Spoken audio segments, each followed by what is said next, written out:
Alors, bienvenue à cette conférence débat qui est organisée par l'INJEP, donc l'Institut national de la jeunesse et de l'éducation populaire, qui a pour mission d'être un observatoire de la jeunesse, des politiques de jeunesse, mais aussi de l'éducation populaire, de la vie associative et du sport, et qui abrite en son sein plusieurs équipes de production de données, une équipe aussi de documentation et puis une équipe de valorisation-diffusion.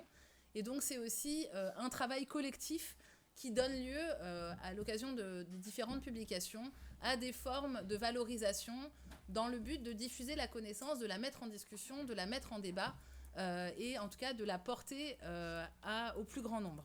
C'est aussi dans cet esprit-là qu'on fait des conférences débats comme celle-ci, et spécifiquement, là, ce soir, autour de la revue Agora Débat Jeunesse, qui est une revue de recherche en sciences sociales qui porte sur la jeunesse ou les politiques de jeunesse, et puis de manière un peu plus décalée parfois sur l'animation et l'éducation populaire.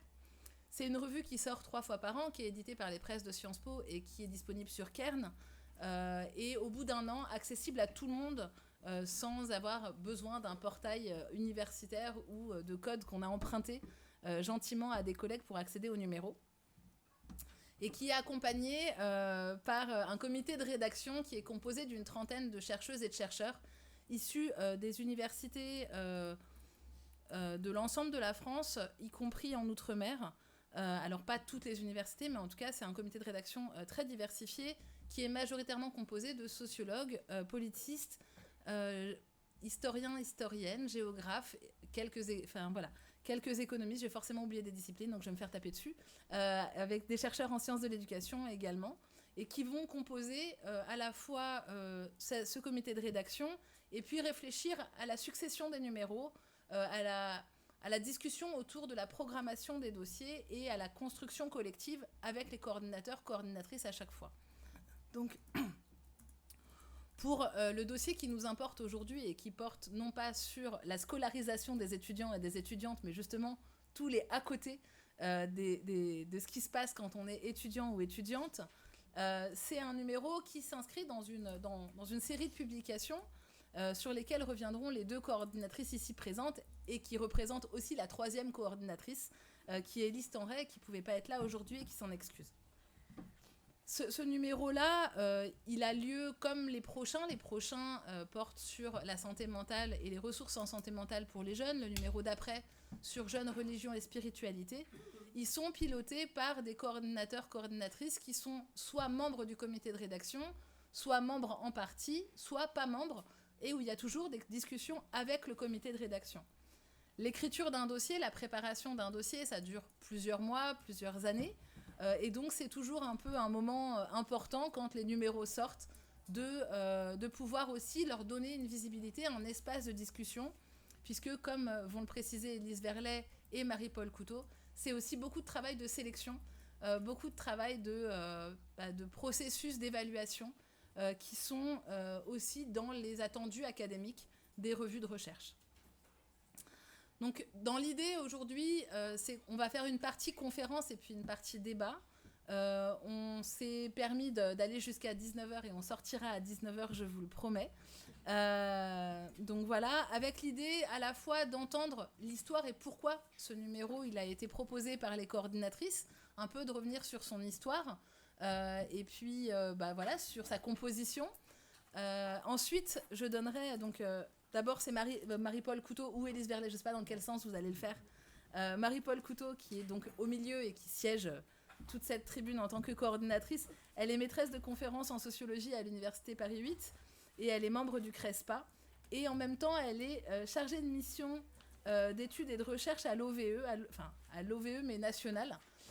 Donc voilà, et elle est accompagnée en tant que co-coordinatrice de Élise Verlet, qui elle est maîtresse de conférences à la Sorbonne Université, donc ici, et chercheuse au GEMAS, et aussi membre du comité de rédaction de la revue. Et donc, elles ont fait ce travail-là avec Élise Tenray, qui, elle, est maîtresse de conférences à l'Université Paris-Dauphine, à PSL, et membre de l'IRISO. Et donc, toutes les 3, elles se sont attelées à proposer un dossier, à défendre leur dossier, à composer ce dossier. Et avec donc Marianne Autin, qui est au fond de la salle, et moi, on a ensuite accompagné les autrices et les auteurs, toutes les 5, à faire que ce dossier puisse exister. Avec, voilà, il inaugure l'année en rose, puisqu'on a choisi de faire que cette année 2024 soit rose. Ensuite, l'idée de ces conférences débats-là, c'est aussi de rappeler que un numéro de dossier, il n'épuise pas du tout le thème du dossier, bien au contraire. C'est aussi un appel d'air. C'est aussi une manière de pouvoir avoir des idées de ce qui se fait dans le milieu académique, de la production, la production scientifique sur les thématiques qui sont abordées, et en même temps qui font écho à d'autres travaux, à d'autres pratiques, à d'autres formes d'expertise qui peuvent être discutées. Donc c'est là l'idée des conférences débats-là, c'est qu'on associe aussi des collègues qui n'ont pas écrit dans le dossier, donc qui ne sont pas autrices ou auteurs, mais pour autant qui, de par leurs objets de recherche ou de par leurs expertises, sont aussi spécialistes de ces questions-là et viennent proposer une lecture et de voir comment les contributions peuvent faire écho à leurs propres travaux. Et donc ça va être la première partie de la conférence débat avec un temps de discussion. Et puis après, il y a une discussion avec la salle dont on sait qu'elle est composée d'auteurs et d'autrices, donc qui sont aussi des contacts beaucoup par Internet. On ne sait pas forcément physiquement qui ils ou elles sont. Mais justement, on sera aussi content ou contente de vous découvrir dans la seconde partie de la conférence débat. Donc en plus des 3 coordinatrices, enfin ici 2 présentes, après je donnerai la parole à Tristan Poulawek, qui est maître de conférence en sociologie, qui est chercheur au CENS, donc au Centre Nantais de Sociologie, et qui a publié notamment avec Cédric Hugré il y a 2 ans, à peine 2 ans, un ouvrage qui s'appelle « L'université qui vient, un nouveau régime de sélection scolaire ». Donc vous voyez tout de suite en quoi ça fait lien avec la question des étudiants. Il y a ensuite Anne-Cécile Cazot, qui est sociologue et chargée d'études et de recherche à l'INJEP, qui est spécialiste des politiques sociales et qui achève actuellement une recherche sur les formes de précarité étudiante et qui est associée au laboratoire d'études de genre et des sexualités. Et puis enfin, il y aura Quentin Genelot, qui est doctorant contractuel en sciences politiques à l'Université de Bourgogne, et qui est membre du groupe d'études et de recherche sur les mouvements étudiants, donc le GERM, et qui est aussi un ancien membre du conseil d'administration de l'OVE. Donc voilà un peu toutes les formes d'expertise et tous les échanges qu'on va pouvoir avoir autour du dossier. Et puis ensuite, avec vous, bien évidemment. Moi, je vais leur passer des petits mots éventuellement, pas pour leur demander s'ils vont bien comme au collège, mais plutôt leur dire combien de temps il leur reste. Donc voilà, le prenez pas comme un rappel de discussion parallèle. Il n'y a pas de discussion parallèle pendant la conférence débat. Merci beaucoup en tout cas, et puis je vous laisse tout de suite la parole en tant que coordinatrice. Okay. Merci beaucoup Yaël, merci pour cette introduction et puis pour le soutien avec Marianne sur l'élaboration de ce dossier. Je remercie également les différents intervenants qui ont accepté de venir discuter ce numéro et les auteurs-autrices que je n'identifie pas forcément mais qui sont présents dans la salle. Alors moi j'aimerais en introduction revenir sur l'origine de ce dossier. Pourquoi un numéro dans Agora Débat Jeunesse sur les étudiants ? Pourquoi un numéro sur leurs conditions de vie et plus spécifiquement, pourquoi un numéro sur les expériences à côté des études ? Alors, plusieurs raisons. La première est une raison assez connue que vous avez sans doute en tête. C'est qu'en France, on compte près de 3 millions d'étudiants qui sont inscrits dans l'enseignement supérieur, que derrière cet effectif se cache, ou ne se cache pas d'ailleurs, une grande diversité de structures d'enseignement qui accueillent ces étudiants, une grande diversité d'étudiants qui évoluent dans les différents segments de l'enseignement supérieur, que ce soit en termes d'âge, de formation, de parcours antérieur, de situation géographique, d'origine sociale, etc., etc. Donc c'est sur la base de ces éléments que se sont notamment développés un certain nombre de travaux portés par l'Observatoire national de la vie étudiante et travaux qui ont aussi été relayés dans les observatoires locaux de la vie étudiante. Et il s'avère, comme l'a évoqué Yaël, que Marie-Paul, moi-même et Lise Tenré, qui n'est pas là, avons été ou sommes toutes les 3 chargées de mission à l'Observatoire national de la vie étudiante à différentes époques. On s'est succédé comme chargée de mission au sein de cet observatoire et qu'on a contribué à développer les enquêtes conditions de vie des étudiants. Et donc, toutes les 3, l'idée a germé de travailler ensemble. C'est une première raison. On avait envie de bosser ensemble et de proposer une publication qui soit centrée sur les étudiants et sur leurs conditions de vie, sans pour autant chercher à mobiliser particulièrement l'enquête conditions de vie. Au contraire, même, l'idée était justement de susciter un certain nombre de travaux sur les conditions de vie, les modes de vie des étudiants, pour identifier aussi la façon dont ce champ se structure. Et donc, c'est une des premières raisons qui a contribué à ce numéro. Cette ambition aussi, elle a également été portée par le fait que dans la revue Agora Débat Jeunesse, eh bien, depuis sa création, on ne recense aucun numéro spécifiquement dédié aux populations étudiantes. Aucun numéro sur les étudiants et a fortiori aucun numéro sur leur mode de vie, leurs conditions de vie. La focale qui est privilégiée étant plutôt, alors je vais caricaturer un petit peu, mais celle de l'entrée dans la vie adulte, ou plutôt une focale qui est sur les jeunesses vulnérables. Ça nous a laissé penser d'une certaine manière que les étudiants étaient perçus ou restaient perçus comme une jeunesse plutôt favorisée et que pendant longtemps, ils n'ont pas été considérés comme une jeunesse vulnérable. Donc il nous paraissait important de combler ce manque pour la revue et puis plus généralement en prenant en compte les transformations de l'enseignement supérieur et le contexte dans lequel justement ces modes de vie prennent place dans un contexte que vous connaissez, qui sera sans doute abordé par les différents intervenants, de réforme de l'enseignement supérieur, de transformation des conditions d'accès dans l'enseignement supérieur, et aussi dans un contexte de crise, et notamment on pense ici à la crise sanitaire et ce qu'elle a pu révéler des conditions de vie des étudiants, puisque en modifiant du jour au lendemain à la fois les manières d'étudier, les sociabilités et plus généralement les modes de vie, cette crise a ébranlé la jeunesse et le monde étudiant et finalement a conduit à réinvestir les analyses sur les conditions de vie de cette jeunesse en la considérant comme potentiellement fragile, potentiellement vulnérable d'un point de vue économique, d'un point de vue psychologique, etc. Et donc de nombreux travaux se sont développés dans la continuité de cette crise. Parmi les autres raisons qui ont sous-tendu ce numéro thématique, il y a aussi l'idée que les travaux qui se déploient et qui s'intéressent aux différentes dimensions des expériences étudiantes, par exemple les travaux sur les activités rémunérées des étudiants, subordonnent souvent les pratiques des étudiants à la question de leurs effets sur la réussite étudiante, sur les trajectoires universitaires ou sur la qualité de l'insertion professionnelle. Et il nous paraissait que la jeunesse étudiante était limitée par une conception scolarocentrée de ces conditions de vie.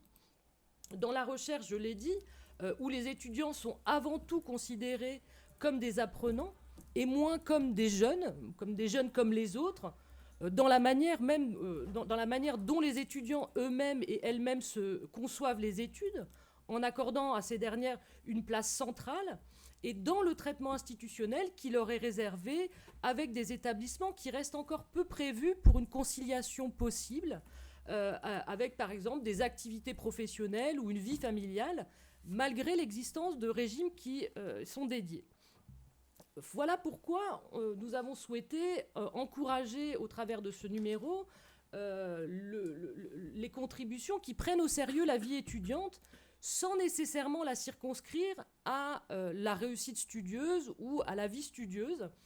Et donc, à la suite de l'appel à articles que nous avons lancé, nous avons reçu 13 propositions d'articles. Alors, je ne sais pas si c'est peu ou si c'est beaucoup. Je dirais que c'est un peu en dessous de la norme ou de la moyenne, mais qui portaient sur des publics étudiants assez divers, appartenant à des universités particulières, des étudiants inscrits dans certaines filières, les étudiants étrangers, les doctorants, les étudiants confrontés à des formes de précarité économique, les étudiants mobiles, et qui portaient aussi sur des thématiques et des contextes qui sont avérés pluriels. Donc l'épreuve du Covid, je vous en ai parlé. On a eu des travaux sur les fêtes étudiantes, la bamboche, la décohabitation, la politisation des étudiants, la précarité, les pratiques culturelles, etc. etc. Une grande diversité finalement des articles proposés qui montrent la vivacité des recherches sur ces thématiques et l'actualité aussi de cette thématique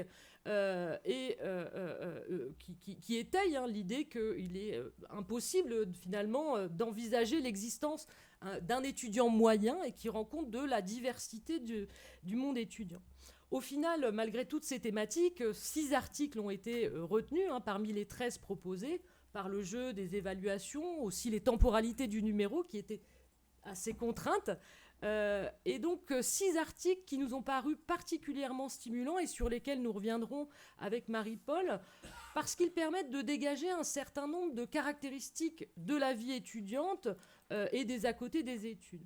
Il nous a semblé qu'il montrait que la vie étudiante s'inscrit et se déploie dans des contextes locaux, des contextes institutionnels, des contextes politiques qu'il convient de prendre en compte pour la mieux appréhender. Ces articles rendent aussi compte de la façon dont les à-côtés participent, tout autant que les études elles-mêmes, à la socialisation au métier d'étudiant, que ce soit au travers des voyages, des pratiques culturelles ou sportives, des engagements étudiants, des sociabilités ou des pratiques sportives. Il montre enfin, ces articles, que les à-côtés des études sont eux-mêmes producteurs d'inégalités. Dans les articles, on le voit assez clairement, dans les classes supérieures, certains à-côtés sont instrumentalisés pour la réussite, quand ils socialisent notamment à un usage intensif du temps, ou confirment des goûts et des pratiques qui sont associés à une forme de culture légitime.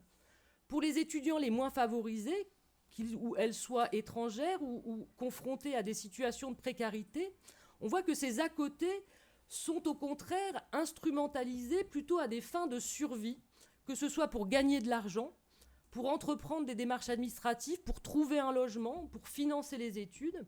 Au final, à l'opposé de l'image d'un temps suspendu, les à-côtés semblent s'inscrire dans le prolongement des études, au sens où ils contribuent à renforcer les inégalités liées à la réussite. En définitive, les articles qui sont présentés viennent combler un besoin de connaissance sur les modes de vie des étudiants, sur certains à-côtés. Ils amorcent une réflexion qui, à notre sens, mériterait d'être poursuivie, et Marie-Paul évoquera cela plus tard. Alors peut-être, avant de rentrer dans ces ouvertures, on voulait vous dire quelques mots justement des différents articles qui composent ce dossier, sans suivre l'ordre de la parution, et vous en dire quelques mots. Alors d'abord, un article qui est l'article de Julie Testi, qui s'intitule « La vie étudiante, un espace concurrentiel des politiques universitaires », avec un point d'interrogation. Et donc cet article porte sur l'appropriation politique et institutionnelle de la vie de campus au travers d'une étude de cas, l'implantation d'une association non étudiante sur un campus universitaire spécifique. Et donc cet article part du constat que les politiques universitaires ont sous-investi la vie étudiante jusqu'à la fin des années 90, comme le montre par exemple la relative absence en France d'espace, de locaux et plus généralement de lieux de vie permettant à la vie étudiante de se déployer. L'article évoque également le rôle important joué par les associations dans la prise en charge de la vie étudiante.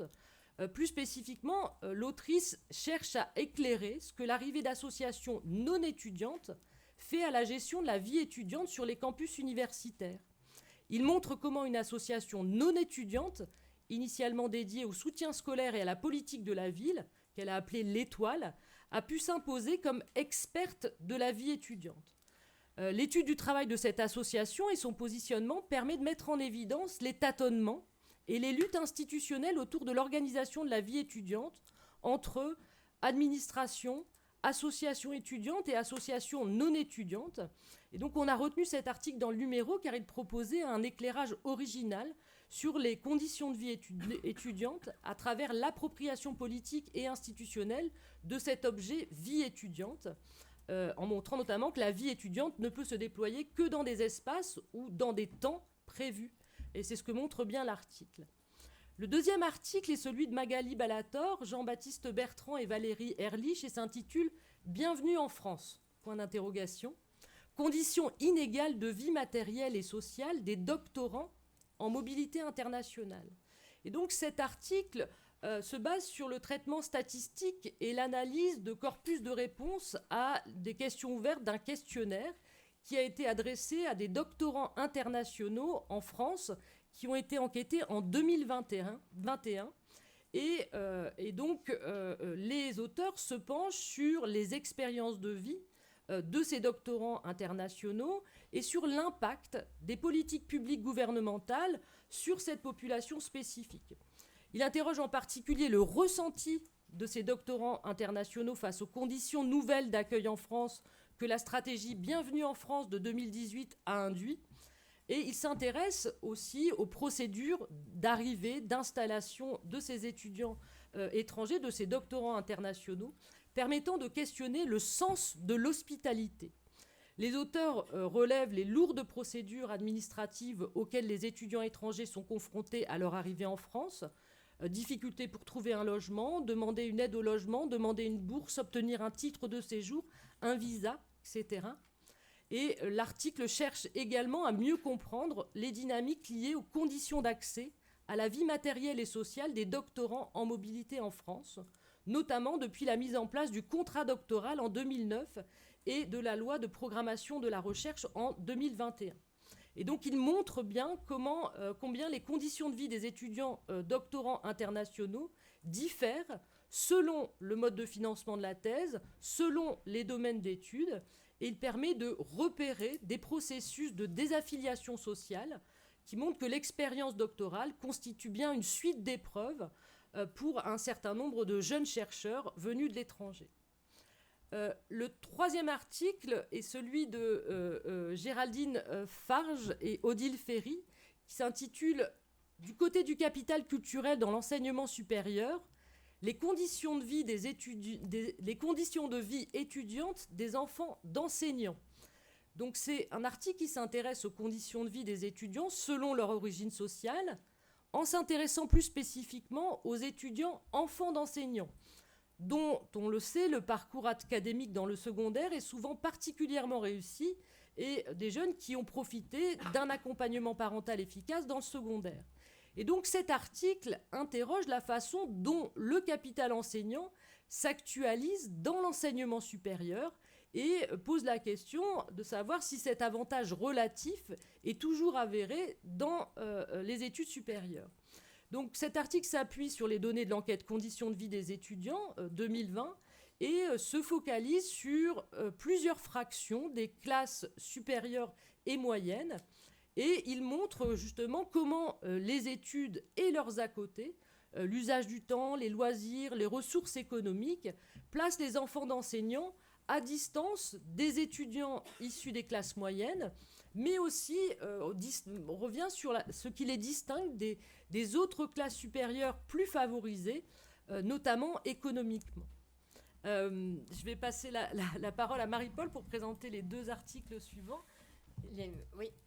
Alors, l'article suivant s'intitule « Penser, mesurer et décrire les précarités étudiantes, les apports d'une enquête locale ». Donc, on retrouve la perspective locale, localisée, développée par Julie Testy notamment. Dans cet article, alors que la notion est historiquement plutôt liée à la position sur le marché du travail, Fanny Bugé-Jabloc et Leïla Frouillou s'intéressent au concept de précarité étudiante, thématique dont s'est emparé les médias et les autorités suite à la pandémie de Covid-19, mais souvent peu définie en des termes sociologiques. C'est donc ce à quoi s'attachent les autrices, en menant une réflexion épistémologique sur cette notion, en proposant des outils de mesure du phénomène, outils qu'elles utilisent ensuite pour saisir les formes et déterminants de la précarité étudiante au sein de l'université Paris-Nanterre, située donc dans une zone urbaine caractérisée par une pénurie de logements. L'article privilégie un indicateur de la précarité multidimensionnel, celui notamment développé par Réseau-Sup. Dans l'article, la précarité est donc appréhendée comme plurielle et selon son intensité graduelle. Un autre apport de l'article est d'interroger les effets des aides institutionnelles et leur rôle dans la réduction des inégalités liées à l'origine sociale. Dans ce contexte, il montre que les bourses sur critères sociaux atténuent les effets de l'origine sociale sur l'exposition à la précarité, mais les effets de cette origine persistent en lien avec le poids de la famille dans le modèle français. Toutes choses égales par ailleurs, les autrices montrent que ce sont les étudiants des cohabitants des échelons 5 et 6 qui connaissent le plus haut niveau de précarité. Ils et elles sont en outre confrontés à un millefeuille administratif. L'article constitue donc une contribution à la fois théorique et empirique à l'analyse de la précarité étudiante, mais également utile pour penser les politiques publiques au moment de la réforme des bourses structurelles, des bourses sur critères sociaux. L'article suivant sur, sur les étudiants voyageurs, je cherchais le titre précis, influence des mobilités internationales sur l'orientation des bourses Zelidja, écrit par Éric Passavant, analyse les effets d'un dispositif particulier, donc les bourses de voyage Zelidja. Ces bourses, qui ont vu le jour à la fin des années 30, sont destinées à des garçons ou des filles de 16 à 20 ans qui s'engagent à voyager seuls pendant au moins 30 jours en France ou à l'étranger et à réaliser une étude sur le thème de leur choix et à tenir un journal de voyage sous une forme écrite ou audiovisuelle. L'auteur étudie le profil des boursiers de ce dispositif et la manière dont cette expérience de voyage s'inscrit dans une trajectoire studieuse et professionnelle. À partir de 38 entretiens semi-directifs réalisés auprès des boursiers appartenant aux promotions 2007 et 2008, l'auteur montre que ce dispositif de bourse de voyage, s'il peut être utilisé par des jeunes déjà bien dotés financièrement ou culturellement, est parfois l'occasion de révélation, voire de bifurcation pour les jeunes plus éloignés d'une forme de capital international. En ce sens, l'article montre que l'étude des à côté des études ne traduisent pas aussi mécaniquement des inégalités sociales. Pour les bénéficiaires issus des familles populaires, l'obtention d'une bourse de voyage permet l'accès à une pratique en rupture avec les habitudes du milieu d'origine. L'expérience de voyage permise par la bourse Zelidja est alors une étape dans un parcours d'émancipation qui suit parfois l'exemple d'un aîné qui a ouvert la voie vers des mobilités internationales ou permet une légitimation de choix professionnels qui ne passe pas nécessairement par les études.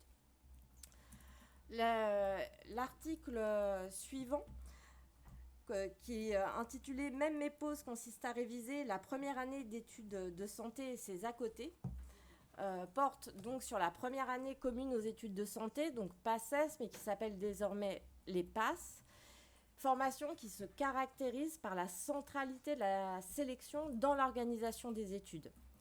L'article de Christophe Birolini, Audrey Chamboredon, Alice Olivier et Daniel Van Zanten s'intéresse à la manière dont ces étudiants organisent leurs activités en dehors du temps studieux, en lien cependant avec ce contexte de sélection et de concurrence entre étudiants. La démonstration, qui repose sur des entretiens répétés, 2 enquêtes par questionnaire et des observations, montre que, dans leur cas, les à côté des études sont en réalité largement subordonnés aux enjeux scolaires. Ils et elles sont de fait incités à organiser et maîtriser leurs activités à côté ou leur temps de pause en fonction des bienfaits perçus sur leur performance universitaire et telle sorte à soutenir un rythme de travail intense toute l'année. On peut citer pour exemple le cas de Mélodie qui pratique une activité sportive selon les bénéfices scolaires espérés et qui indique « On m'a expliqué que la natation c'était très bien pour oxygéner le cerveau, donc j'applique ». Déjà socialisés à un usage intensif et rentable du temps en raison souvent de leur parcours scolaire antérieur ou de leur origine sociale, l'article note néanmoins des variations selon les conditions matérielles d'existence ou les contraintes domestiques des étudiants concernés. Ces dernières restent tributaires donc de la position sociale et du genre. Dans la lignée des travaux de Mathias Millet, Muriel Darmon ou encore de Bernard Lahire, les auteurs et autrices proposent ainsi d'intégrer à l'analyse des inégalités et des rapports de domination, la gestion de soi et du temps en lien avec la socialisation disciplinaire, familiale et genrée. Donc cette contribution, comme d'autres en réalité dans le numéro, interroge sur l'ambition initiale qu'on s'était fixée, qui consistait à dépasser une approche scolarocentrée de la vie étudiante. Cela peut se comprendre au regard de l'emprise croissante des études dans la vie des individus, avec l'allongement des scolarités, l'aggravation des conséquences des échecs scolaires, la pression à se placer, ou encore la multiplicité des formes de sélection scolaire qui intègrent les dispositions acquises dans d'autres cadres, telles l'évaluation de l'esprit d'initiative ou de l'engagement citoyen dans la nouvelle plateforme d'affectation à l'enseignement supérieur Parcoursup. Dans ce contexte, les à-côté des études sont-ils réellement des à-côté ou sont-ils nécessairement assujettis aux enjeux scolaires ? Autrement dit, cela fait-il sens de penser les styles de vie étudiants sans les rapporter à ces enjeux scolaires ou de réussite ? La difficulté à envisager les à-côté autrement que par ce prisme tient-elle finalement aux représentations des enquêtés, au modèle français d'études ou aussi à la manière dont la recherche en sciences sociales approche cette ou ces populations ?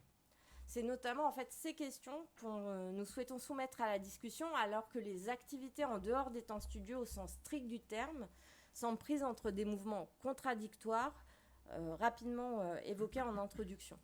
De fait, les étudiants français investissent peu les à-côté par rapport à leurs homologues européens en lien avec la faible structuration et institutionnalisation de la vie étudiante en France, en lien aussi avec les difficultés de conciliation des études avec d'autres activités comme les activités professionnelles déjà évoquées. Le modèle français reste aussi marqué par la linéarité et la célérité des parcours qui se reflètent dans le jeune âge des étudiants comparativement aux autres pays européens. Dans un même temps, les politiques nationales ou d'établissements visant à reconnaître les engagements étudiants dans la vie associative, sociale et professionnelle se développent et les injonctions à anticiper ou valoriser ces activités dans un projet d'orientation, d'études et ou de professionnalisation se renforcent. Ce mouvement vers une meilleure reconnaissance des activités extrascolaires remet-il en cause finalement la centralité des études en favorisant l'exploration et l'expérimentation en dehors de celles-ci ? Ou au contraire, coïncide-t-il avec une forme de scolarisation des à-côté en les intégrant dans les parcours d'études ? Au moins pour les pratiques considérées comme légitimes.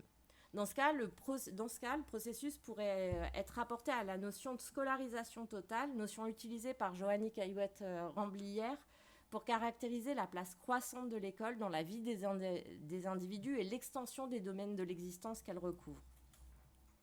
Le dossier comprend, comme Yael l'évoquait, aussi des angles morts et pourrait constituer un appel d'air dans l'analyse des expériences étudiantes qui pourraient contribuer à répondre à ces questions. On peut regretter l'absence de certains travaux, parmi lesquels des travaux qui ont pu être primés par l'Observatoire de la vie étudiante à l'occasion de son prix réalisé chaque année. On pense notamment aux travaux d'Adrien Guichard sur la socialisation à l'alcool et par l'alcool dans la fabrication des élites managériales dans les grandes écoles de commerce. Adrien questionne dans son mémoire les fonctions intégratives de ces rites dans les établissements privés.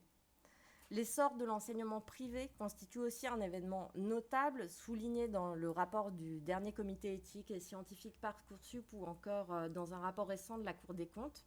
Les profils, les styles de vie de ces étudiants et les manières dont ils assument les frais d'inscription ou encore la structuration de la vie étudiante au sein de ces établissements représentent un autre sujet, peu ou pas traité dans le dossier, mais que d'autres travaux permettent ou permettraient d'approcher. On pense notamment à la thèse de Marianne Blanchard sur la socio-histoire des écoles de commerce ou les travaux d'Ernio Pierrel sur les frais d'inscription, sur la manière dont les étudiants assument les frais d'inscription à l'entrée de ces écoles. La parentalité étudiante constitue également une thématique primée par l'OVE.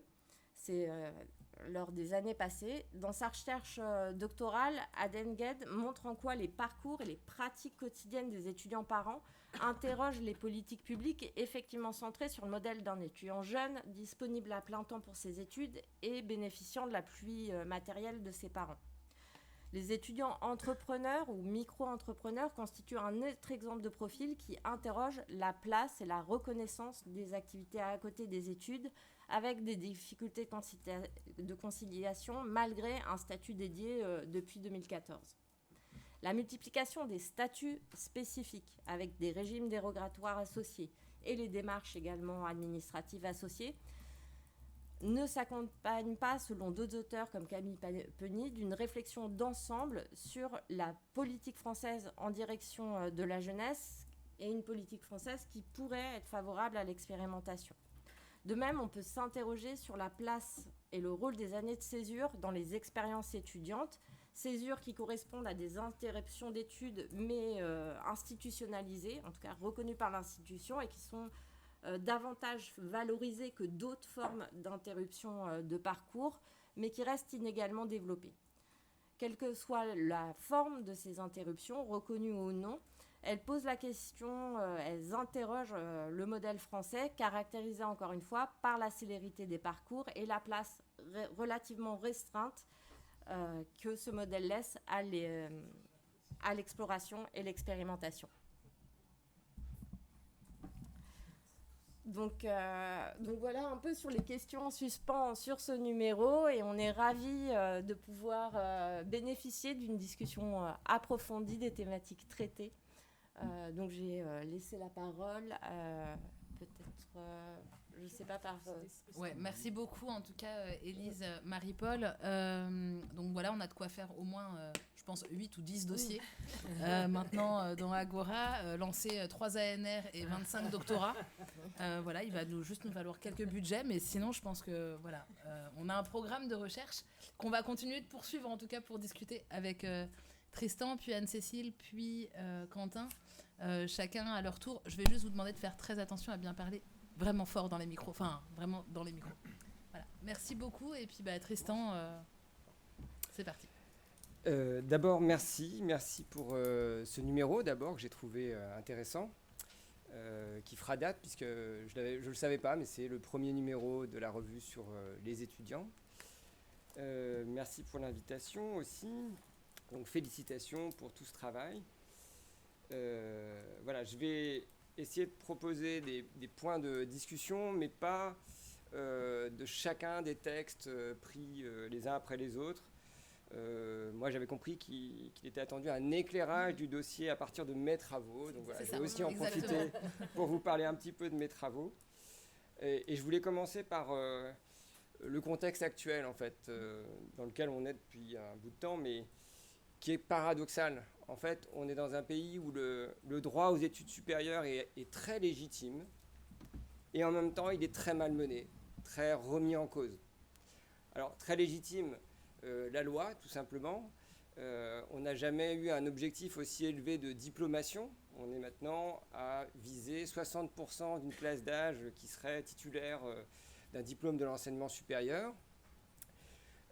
Dans les programmes des partis politiques, cet objectif n'est pas remis en cause.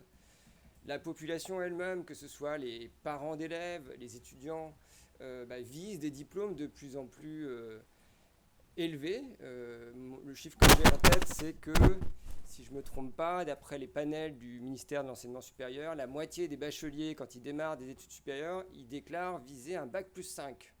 Voilà. Donc on a des ambitions dans ce pays pour les études supérieures qui sont fortes. Et pourtant, les effectifs aussi, ils ont suivi, j'y reviendrai. On est passé de 2 millions d'étudiants à pas loin de 3 millions d'étudiants en une quinzaine d'années. C'est un sacré saut. Donc on pourrait, à partir de ce diagnostic, se dire mais tout va très bien, on est dans un pays qui se projette dans les études supérieures pour le plus grand nombre.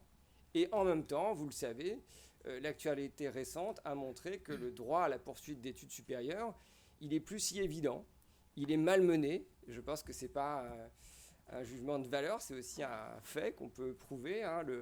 L'article sur les doctorants étrangers le montre. Il y a d'autres travaux qui ont montré que les formes de sélection dans l'enseignement supérieur se sont multipliées. Sélection à l'entrée sur des critères qui sont de plus en plus complexes.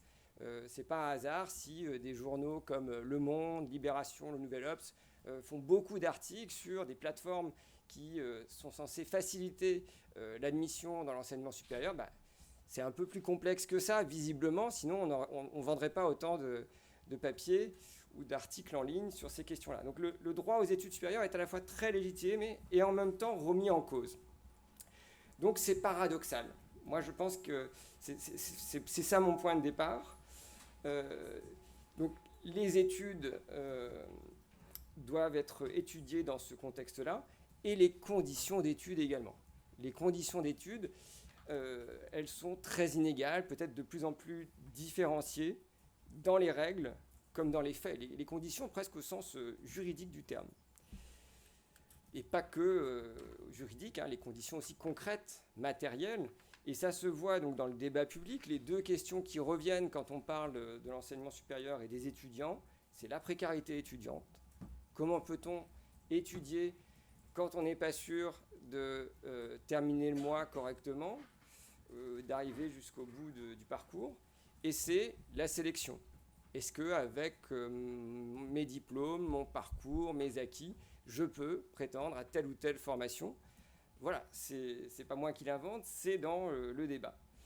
Et maintenant, si on compare le contexte, ne serait-ce qu'il y a 15-20 ans, il est très différent. Il est très différent. Et ça explique aussi, je pense, pourquoi les regards des chercheurs se sont un peu déplacés. Au milieu des années 2000, quand moi j'ai soutenu ma thèse de doctorat, on évoquait beaucoup le déclassement des diplômés. Une thèse qui avait le vent en poupe, c'était la thèse de l'inflation scolaire. Attention, peut-être qu'on encourage trop de monde à faire des études trop longues, et peut-être que ces diplômés n'auront pas les emplois correspondant aux espoirs placés par les étudiants et leurs familles. On opposait aussi, rappelez-vous, pour pas les plus jeunes, mais les gens qui ont autant de cheveux gris que moi, on opposait les jeunes des cités, qui, peu diplômés, mettaient le feu aux cités, en 2005, les révoltes urbaines, aux jeunes diplômés, étudiants, qui, eux, se préoccupaient de leur insertion professionnelle, donc le mouvement contre le CPE, 2006. Bon. D'une certaine manière, la suite des événements a un peu réglé certains débats, parce qu'on a assisté non pas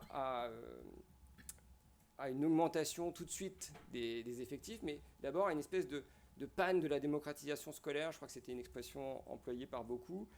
Et même dans les premiers cycles universitaires, en tout cas, on a vu baisser le nombre d'étudiants arrivant à l'université. Donc, il y avait une inquiétude.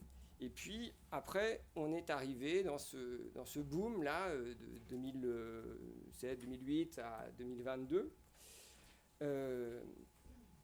L'hypothèse que je fais avec Cédric Huygret dans ce livre-là, L'université qui vient, un nouveau régime de sélection scolaire, c'est qu'en fait, entre cette période-là, disons le début des années 2000 et aujourd'hui, nous sommes entrés dans un nouveau régime de scolarisation dont Parcoursup est un aboutissement. C'est peut-être le symbole de ce régime de scolarisation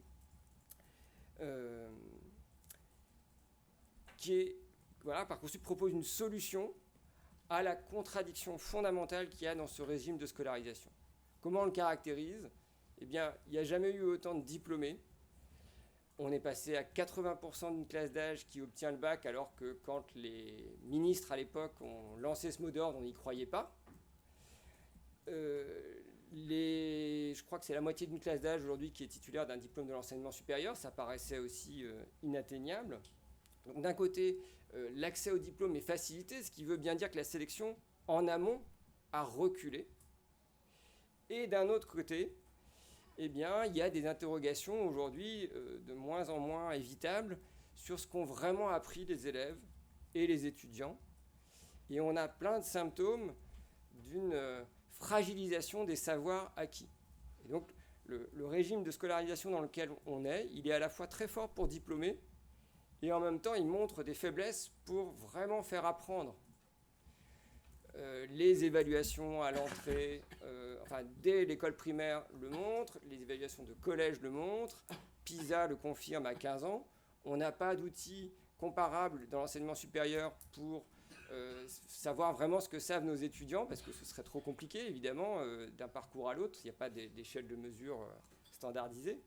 Mais on peut sans doute se dire que sur certains savoirs, nos étudiants aujourd'hui en savent un petit peu moins ou ont des savoirs plus fragilisés que leurs prédécesseurs, alors qu'ils sont plus nombreux à être bacheliers avec des mentions, Voilà.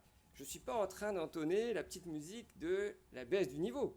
Il n'y a jamais eu autant de diplômés. Donc dans la population, au contraire, le niveau monte. Mais puisque je fais référence à Christian Baudelot et Roger Establet, sachez que dans des textes récents, ils disent depuis une quinzaine d'années, le niveau de nos élèves se fragilise. Voilà. C'est triste à entendre, mais c'est une réalité.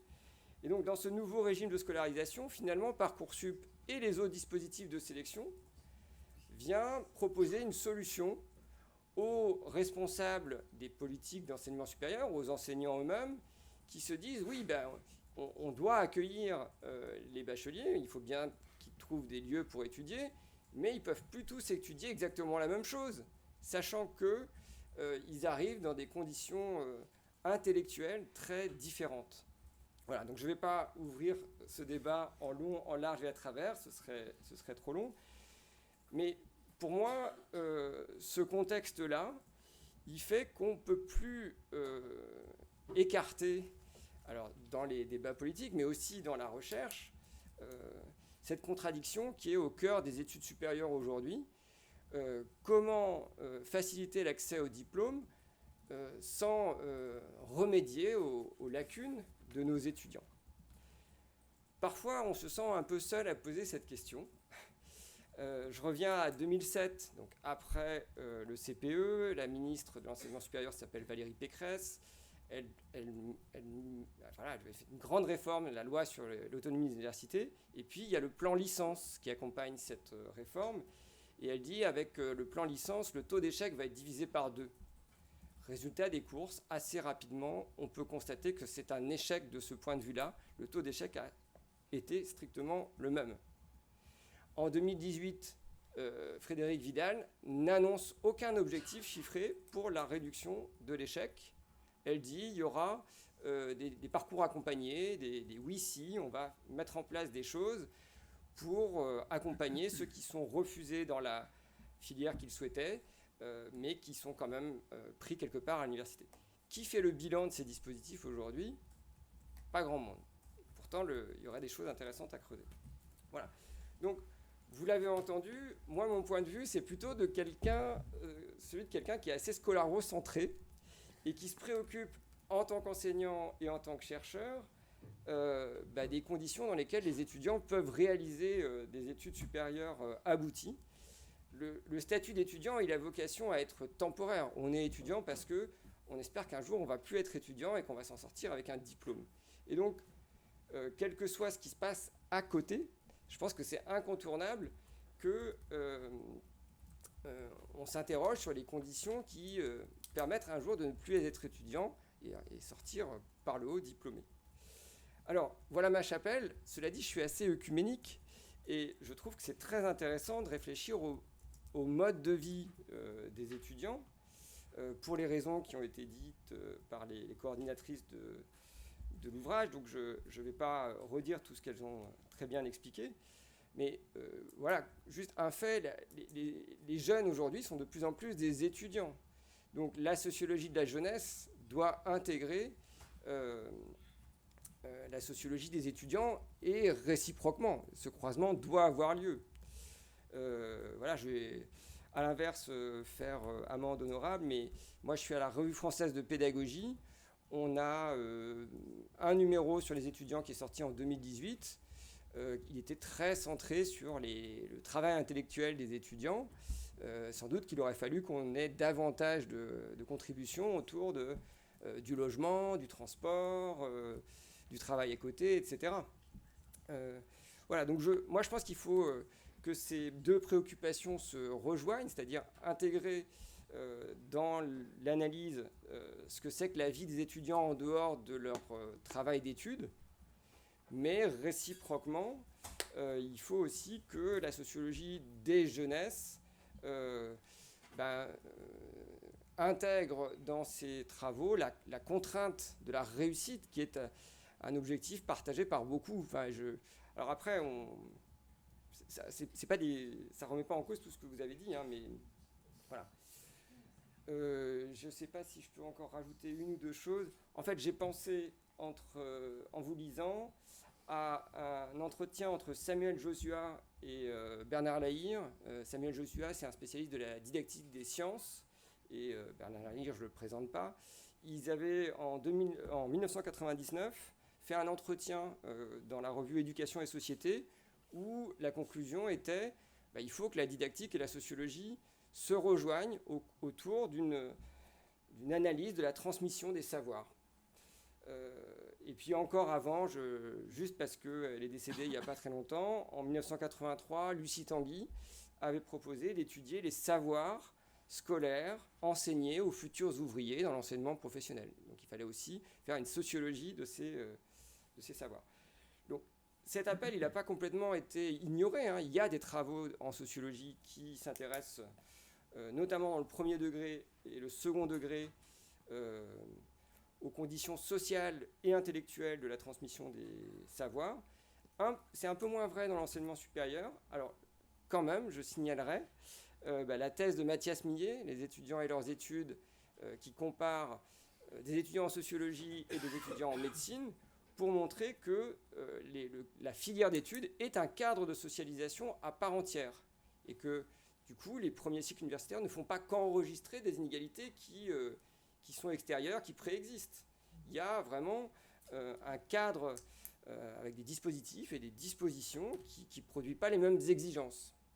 Et donc, voilà, je trouve que parler, par exemple, de scolarisation totale à propos des études supérieures en général, oui et non. Les études de santé, on le voit dans l'article là, des auteurs, ça exige visiblement beaucoup plus de travail que les études de sociologie. Malheureusement, dans notre livre, on avait un petit graphique comme ça à partir des enquêtes conditions de vie des étudiants, où on demande aux étudiants de compter le nombre d'heures de cours et le nombre d'heures de travail personnel qu'ils fournissent. En haut, vous avez les classes préparatoires aux grandes écoles, suivi des facs de santé, et puis tout en bas, vous avez la sociologie, qui est donc, d'après les étudiants en sociologie, perçue comme peu exigeante. En fait, qu'est-ce qui met au travail les étudiants ? C'est pas seulement les habitudes qu'ils ont prises avant, bien sûr, ça compte, mais c'est aussi ce que nous, on leur demande. Et voilà, malheureusement, nous, on n'a pas les moyens, dans un premier cycle universitaire en sociologie, et je pense que Marie-Paul pourrait confirmer, et d'autres, de mettre au travail autant les étudiants qu'il le faudrait. Et donc j'essaie de retomber sur mes pattes, à la question des conditions de vie et des modes de vie des à côté. Il y a des étudiants qui me disent non, je ne peux pas aller faire telle lecture ou faire tel travail en groupe parce que j'ai un travail à côté, ou parce que j'habite loin, ou parce que j'arrive d'un autre parcours, je n'ai pas suivi ce que les autres ont fait, donc je suis un peu perdu. Oui, effectivement, ça pèse, mais l'institution devrait avoir des réponses par rapport à ça. Donc là, je ne mets pas seulement ma casquette de chercheur, mais aussi ma casquette d'enseignant. Et voilà, je ne dis pas que rien ne se fait. Il y a des choses, on trouve tous des arrangements locaux. Mais à quand une augmentation du nombre d'heures de cours en licence ? Quand on sait le prix que ça coûte, c'est pas pour demain la veille, hein. Et donc voilà, ça pèse. En fait, les conditions d'études pour la réussite universitaire, c'est lié aux à côté de la vie étudiante. Et voilà. Je suis désolé, j'ai été un peu long et puis j'ai pas trop été dans le détail du dossier, mais ça m'a fait réagir dans ce sens, quoi. Merci beaucoup Tristan, et justement sur les à côté de la vie étudiante, je pense que ça va bien se compléter avec ce que Anne-Cécile va continuer d'ouvrir comme discussion. Anne-Cécile, je te laisse la parole, tout en parlant bien dans le micro, sinon je vais me faire taper sur les doigts par l'équipe de la MBD. Voilà, je vais parler très proche du micro. Merci beaucoup pour cette invitation. En tout cas, je suis très contente de pouvoir discuter du numéro, et félicitations aux coordinatrices pour ce travail. Pour l'exercice de discussion, je me suis dit que j'allais déjà parler de certains constats que je partage, et voilà pour la raison pour laquelle j'ai trouvé que Est-ce que je suis trop proche du micro ? Je sais pas, il y a un souffle, mais je sais pas. Peut-être qu'il faut éteindre les autres micros, peut-être pour éteindre le tien. Je pense que non, c'est pas ça, on peut pas, je pense que c'est le tien. Essaye de juste bouger le branchement. Ouais, c'est bon. Non.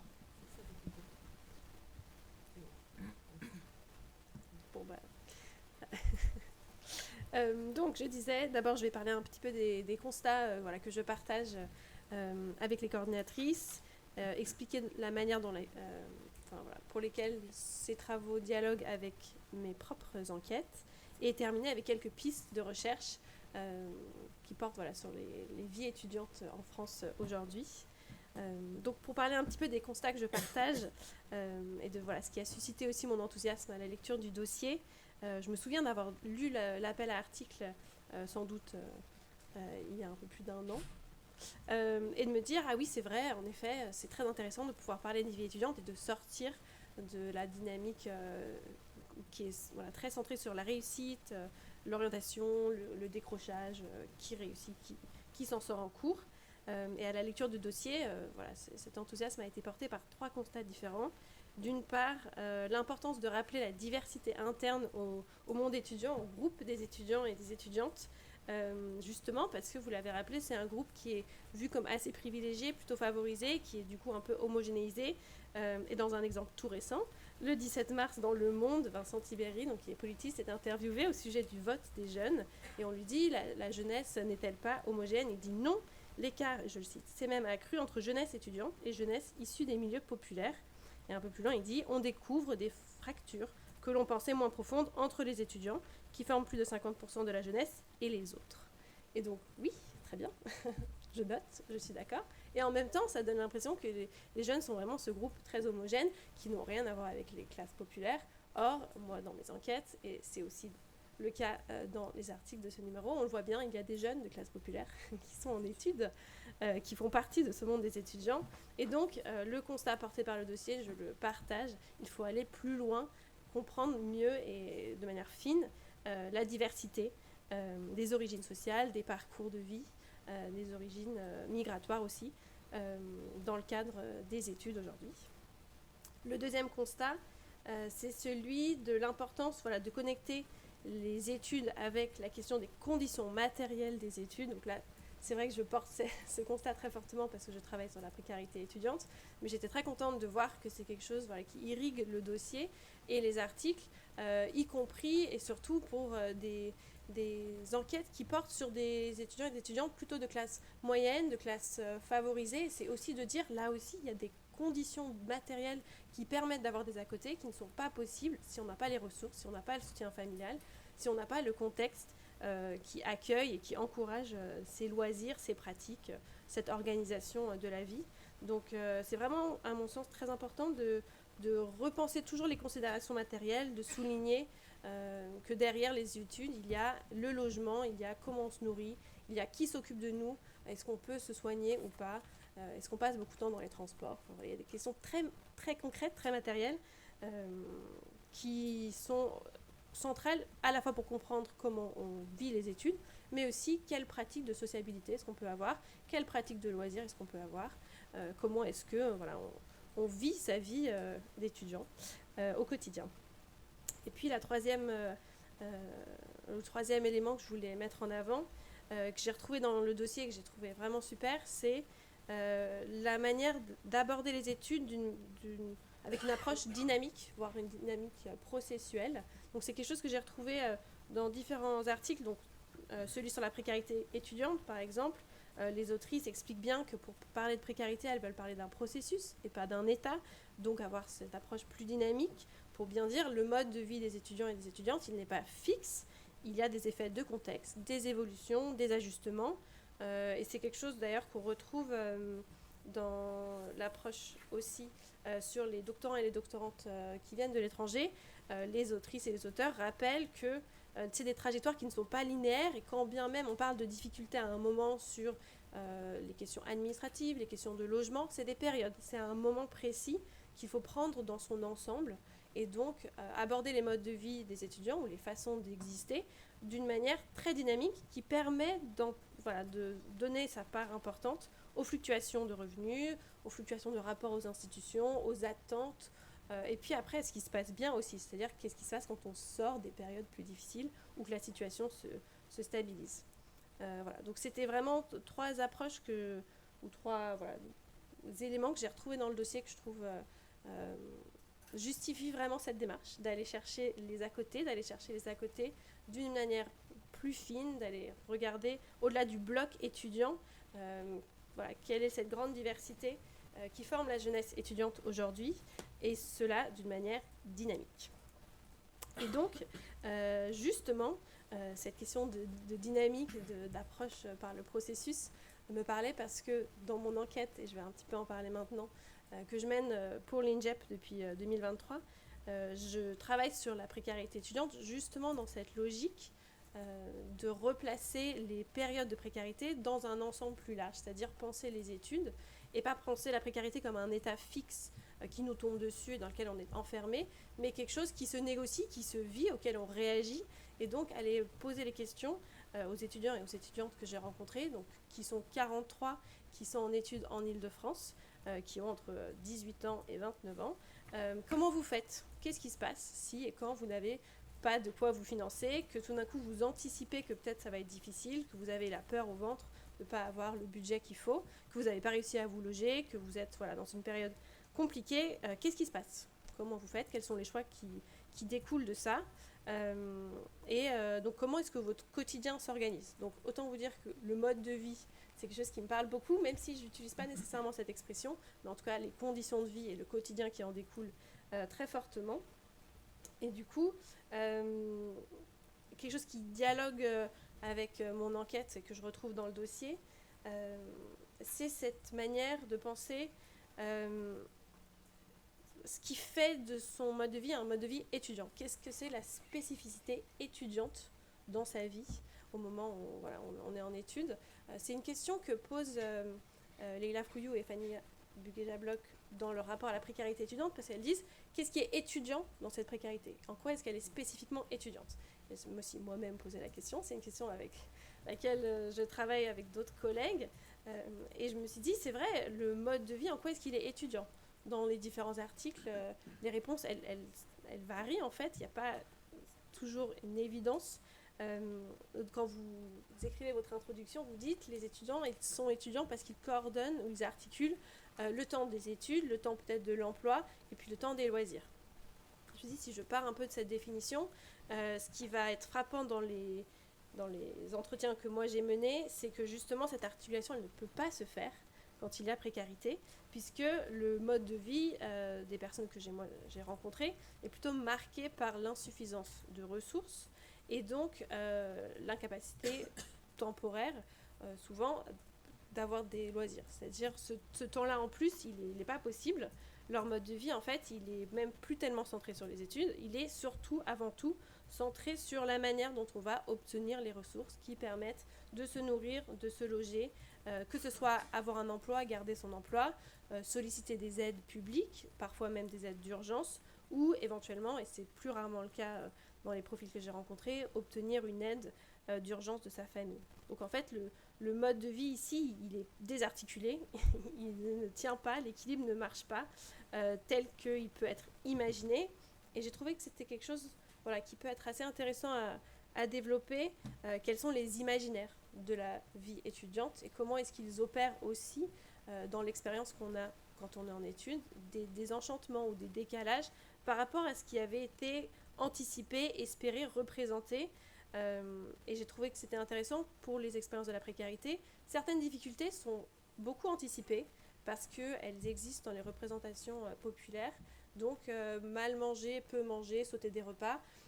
Au final, c'est dans le ressenti, c'est pas toujours un ressenti très fort de précarité. De la même manière, des mauvaises conditions de logement, vivre dans des petits studios ou vivre dans des grandes colocs où les conditions sont vraiment pas très bonnes, ça fait partie des représentations qui existent et donc c'est pas nécessairement vécu d'une manière extrêmement violente.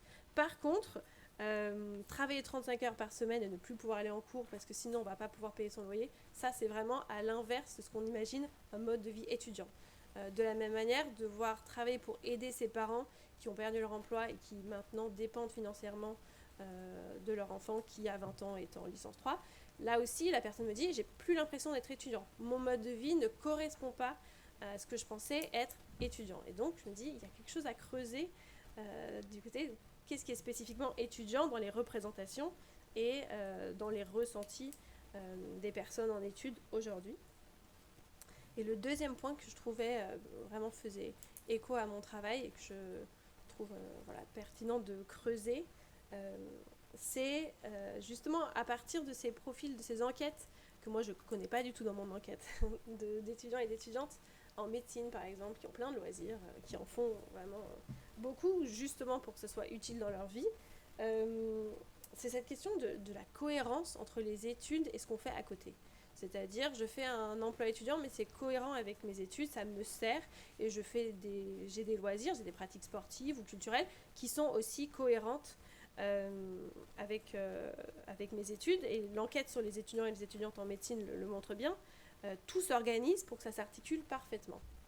Et ça m'interpelle parce que la cohérence, justement, c'est ça qui est source de tension dans les profils ou dans les expériences de la précarité. C'est que tout d'un coup, c'est plus possible. La cohérence, c'est vu comme un luxe. C'est-à-dire, en fait, on n'est plus disponible pour aller chercher les expériences qui vont être parfaitement utiles dans la professionnalisation, parce qu'on va se retrouver à être préparatrice de commandes ou serveuse, alors qu'idéalement, en effet, oui, il faudrait trouver un emploi peut-être dans le monde culturel, si on fait des études en com, ou trouver un stage pertinent dans l'édition si on est en lettres, mais en fait ça c'est plus du tout possible. Et donc il y a cette idéalisation de la cohérence qui est totalement en décalage avec la réalité des profils confrontés à la précarité. Donc c'est vraiment à l'extrême des classes plus favorisées, où on peut avoir des loisirs, on peut avoir un mode de vie festif, on peut avoir un peu de désinvolture éventuellement aussi, on peut s'investir pleinement dans des loisirs. Et pour les profils les plus précaires, c'est vraiment pas du tout c'est pas du tout comme ça que le quotidien s'organise, notamment dans des périodes plus fortes d'instabilité financière ou même de précarité relationnelle.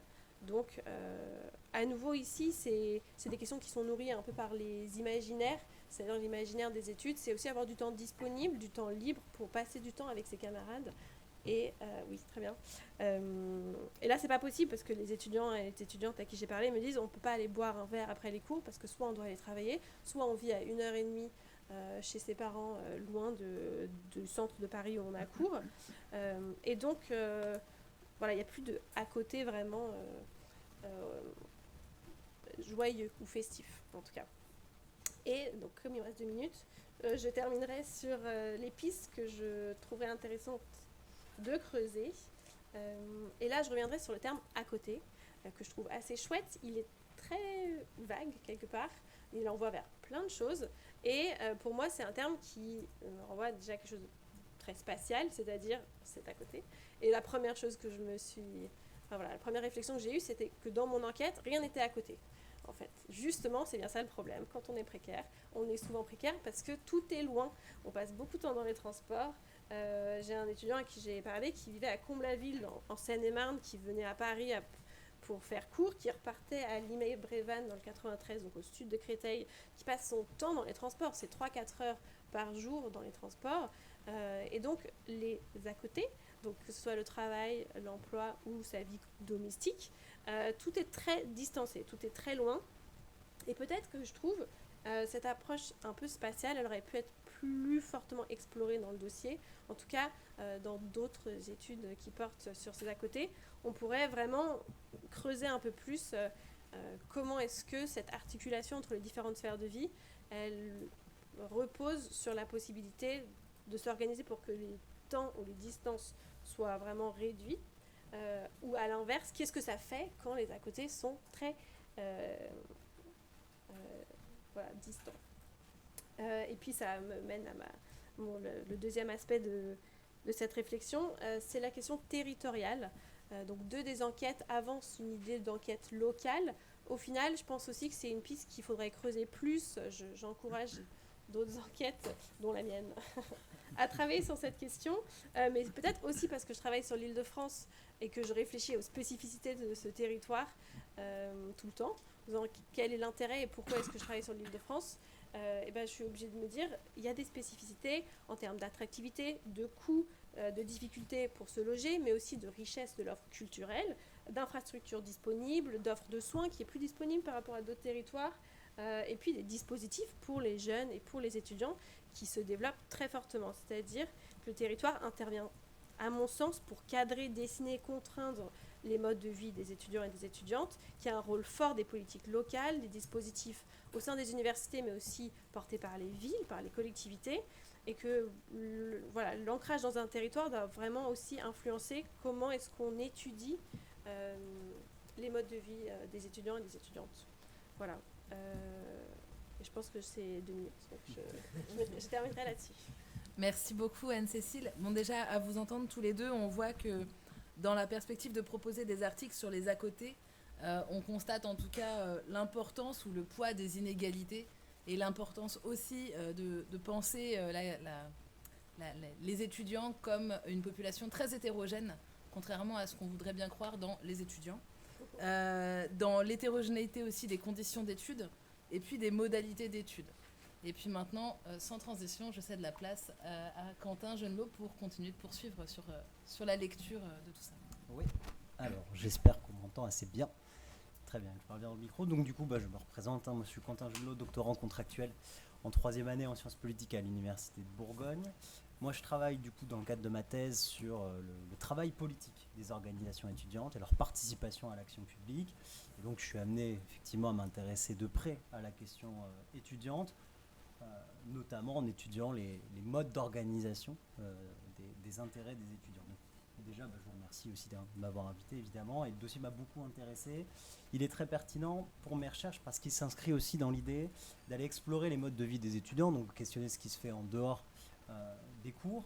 Et c'est un parti pris que je partage dans le cadre de mes travaux, d'une part, parce que l'engagement associatif et syndical dans les organisations collectives, ça se fait en dehors des cursus, et aussi parce que la vie étudiante est un domaine central d'intervention pour ces organisations-là. Donc voilà, c'est une dimension, en tout cas, un point de vue que je partage. Et l'ensemble des contributions, elles permettent de saisir justement l'expérience étudiante dans l'institution universitaire, en s'intéressant à la fois aux stratégies individuelles que les étudiants développent, et je vais rapprocher le micro, évidemment, à la fois aux stratégies individuelles que les étudiants développent, donc on le voit sur les étudiants voyageurs, sur les étudiants en passe, mais aussi au niveau de politique qui les concerne, et je serai amené aussi à parler de ce côté un peu plus de politique publique, puisque c'est quelque chose que j'étudie beaucoup. Et donc ce double aspect, en fait, ça recouvre l'ambition de la recherche, comme je disais, même si moi je vais m'intéresser un petit peu plus au côté organisationnel, plutôt qu'au côté directement individuel. Mais en tout cas, rien que déjà ce postulat-là me paraît être un axe fructueux pour de futures recherches. Et je trouvais intéressant de voir aussi, de lier les analyses avec ce qui se fait aussi sur l'analyse des politiques d'enseignement supérieur de manière générale, les travaux du Centre de sociologie des organisations sur la question. Et je pense que c'est deux aspects qui peuvent beaucoup s'apporter. Moi, je vais aborder aussi différentes thématiques. Déjà, je vais revenir aussi un petit peu sur cette question de la précarité étudiante, parce que je trouve qu'il y a aussi un lien qui est fait dans le dossier entre l'article notamment sur la précarité étudiante et l'article de Julie Testy sur la question de la vie étudiante, puisque d'un côté, on a un article qui met en avant, notamment dans sa conclusion, l'insuffisance des dispositifs d'aide, des politiques qui sont mises en place, et de l'autre, on montre qu'il y a une institutionnalisation progressive de la question avec l'intervention d'associations étudiantes, mais pour aller aussi un petit peu plus loin, on a la mise en place de schémas directeurs, de gouvernance spécifique sur la question. En fait, je trouve ça intéressant de voir ce parallèle. D'un côté, on a une institutionnalisation des politiques de vie étudiante, mais en même temps, la question de la précarité étudiante en tant que telle a du mal à être résolue et est toujours quelque chose qui est très actuel. Voilà. Et ça aussi, c'est quelque chose qui fait le lien avec mes travaux, notamment parce que pour comprendre les formes de participation des organisations étudiantes aux politiques publiques, j'ai été amené à m'intéresser à leurs activités en tant que telles, ce qu'elles faisaient au quotidien. Et cette question de la précarité étudiante, justement, c'est quelque chose qui a pris une dimension extrêmement importante depuis ces 10 dernières années. Certains militants diraient un peu trop, d'ailleurs. Et donc, c'est aussi quelque chose qui a été développé pendant la crise sanitaire, aux yeux du grand public du moins aussi, puisque c'était une dynamique qui était déjà travaillée et concrétisée. Et cette période, moi, de la crise sanitaire, je reviens un petit peu dessus, je trouve ça intéressant de parler un petit peu sur la question, parce qu'elle a vu en fait l'apparition de nouvelles associations, étudiantes ou non d'ailleurs, qui sont venues se mobiliser sur la question de la précarité et qui ont connu aussi une croissance et une institutionnalisation, une professionnalisation rapide. C'est le cas aussi chez les organisations représentatives des étudiants classiques, donc que ce soit la FAGE, l'UNEF, l'Union étudiante, cet ensemble de constellation d'organisations qui sont reconnues comme représentatives, puisque de nombreuses sections ou fédérations sont un petit peu presque spécialisées parfois sur cette question à la réponse face à la précarité, par des distributions, des dons et des épiceries solidaires notamment. Et ces changements, ça renforce aussi la situation de concurrence entre les associations, et dont parle aussi Julie Tessy dans son article. Et c'est quelque chose qui traduit à mon sens une évolution du mode de participation des étudiants à la gestion des enjeux sur la vie étudiante. Ce qui n'est pas une dimension qui est frontalement abordée par les articles, mais c'était quand même quelque chose qui en ressortait aussi à mon sens. Pour la crise sanitaire, notamment, l'absence de l'État, elle est assez flagrante, et d'ailleurs elle est remise en cause par l'ensemble des acteurs et par les étudiants eux-mêmes, qui ont posé la question de savoir, l'État, quand est-ce qu'il intervient, et du coup, ça c'est quelque chose qui, c'est les associations en final d'aide alimentaire qui sont mobilisées, qui ont permis d'assurer la lutte contre la précarité étudiante. Et le mouvement, la dynamique que je voulais mettre en avant, c'est que combiné avec la structuration d'une vraie gouvernance de la vie étudiante, avec justement ce dont je parlais, ces schémas directeurs, ces conseils, les associations étudiantes vont intégrer la réponse étatique à la précarité et vont en devenir les principaux animateurs. Le Crous et les universités notamment vont pas hésiter à utiliser dans leur cadre de représentation par exemple leur réponse contre la vie étudiante, c'est leur soutien financier, logistique, qui est parfois d'ailleurs critiqué comme étant incomplet, à ces associations-là. Et ça va devenir un vrai élément de leur politique. Et donc cet exemple, je trouve aussi qu'il permet de faire le lien avec les travaux de la sociologie du monde associatif, qui ont montré aussi justement ce mouvement de rapprochement partenarial entre associations et État, et surtout l'ensemble des contraintes qui étaient afférentes, donc que ce soit des contraintes politiques ou des contraintes de financement. Et ça, je trouve que c'est une évolution dans la manière de gérer justement cette réponse à la précarité étudiante, mais à la vie étudiante de manière générale, que je trouvais intéressant aussi à amener, puisqu'il y a aussi la question du contexte dans lequel ces à-côtés se réalisent. Sur une autre thématique, du coup, j'ai aussi la question des engagements, qui est une question qui traverse aussi les différents articles, tant individuels du coup que un peu plus collectifs. Et d'ailleurs, j'ai noté l'absence d'études proprement dédiées aux engagements des étudiants dans les associations, si ça peut être vu comme quelque chose qui est limitant. Moi, j'ai trouvé ça justement très intéressant pour permettre de faire un pas de côté, justement, pour penser l'engagement dans l'université, dans la vie universitaire, de manière un petit peu plus large. Et je trouve ça intéressant de faire le parallèle aussi avec les travaux internationaux sur la question de l'engagement étudiant, qui a un sens assez différent de ce qui peut être fait, puisque ces travaux-là vont travailler sur les facteurs de la réussite étudiante, le développement cognitif des étudiants, l'engagement dans l'apprentissage, mais aussi l'engagement dans des associations, dans des activités de représentation, et qui sont toutes réunies en fait sous le même concept. Et même si on a un champ d'études particulier sur les activités politiques des étudiants internationales, je trouvais ça aussi intéressant de penser de manière commune, et c'est un peu au final ce qui a été mis en avant à mon sens, à la fois l'investissement, la vie des étudiants dans leurs études, l'engagement dans leurs à-côté, et puis l'engagement un petit peu plus politique, un petit peu plus militant. Et je pense qu'aussi c'est des questions qui se nourrissent les unes avec les autres, et de continuer ce travail-là, ce serait quelque chose qui pour moi est une dynamique pertinente. Et puis j'ajouterais aussi, et ça revient un petit peu sur ce qui a été dit, l'intérêt de travailler sur l'identité étudiante, puisqu'on a vu que les formes de socialisation sont multiples. Certains travaux ont mis en avant aussi l'impact de la variable disciplinaire sur la question, et sur l'engagement justement des associations et des syndicats étudiants. Quelque chose, j'ai tendance aussi à considérer que cet engagement-là, il crée aussi une identité étudiante un petit peu plus particulière. Les étudiants engagés que je rencontre, qui me parlent justement de leur carrière militante ou carrière étudiante, montrent aussi qu'ils n'ont pas exactement la même réalité que les autres étudiants, alors même que les conditions de vie, les conditions d'études sont parfois similaires. Donc c'était quelque chose que je trouvais intéressant aussi sur cet aspect. Et donc on a beaucoup d'étudiants engagés qui mentionnent le fait de s'être engagés par hasard. Je suis entré dans une association, je me suis engagé, et donc ce qui fait contraste aussi avec les décisions très stratégiques qui ont pu être montrées par les enquêtes. Bon, évidemment, on a un aspect un petit peu déclaratif, de dire qu'on s'est engagé par hasard, de manière désintéressée, etc. Mais du coup, c'est pour ça que je trouvais aussi d'autant plus que les variables qui ont été mises en avant, les variables aussi de classe, de genre, sur l'investissement dans les à-côtés, étaient autant de choses qui pourraient être réutilisées justement sur la question des engagements proprement parlés, et ça renforce justement cet intérêt que j'avais à pouvoir essayer de faire dialoguer toutes ces dimensions entre elles. Voilà. Et puis enfin, on aborde en toile de fond la question des injonctions qui sont mises en œuvre par les différentes politiques d'enseignement supérieur. Notamment est abordée la question de l'injonction à la professionnalisation des parcours.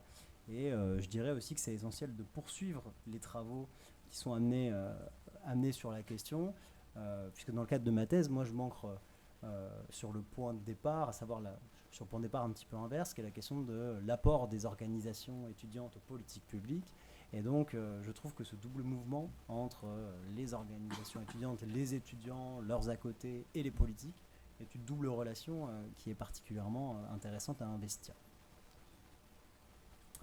Merci beaucoup Quentin. Donc on voit en fait dans vos différentes lectures comment aussi on pourrait poursuivre cette question des à côté, comment les à côté ça englobe aussi toute une autre série de thématiques que celles qui ont été abordées dans le dossier, et en même temps comment tous les travaux qui ont pu être menés par les collègues et qui sont publiés dans ce dossier donnent à lire, à voir et à comprendre les conditions d'études, les conditions d'être étudiant ou étudiante en France, et puis de la diversité du monde étudiant aujourd'hui. Enfin voilà, la partie débat commence maintenant. Donc là, c'est le mot. Ce que je vous demanderais avant soit de pouvoir faire juste une intervention ou une question, c'est de vous présenter et puis de savoir un peu. Voilà, nous on s'est tous et toutes présentés et en plus vous avez une anti-sèche derrière, mais de manière à ce qu'on sache un peu qui parle et à quel moment. Et bien sûr, les autrices et les auteurs qui sont dans la salle peuvent aussi compléter les perspectives ou venir continuer de discuter sur ces à côté tout en étant à l'intérieur d'une conférence débat.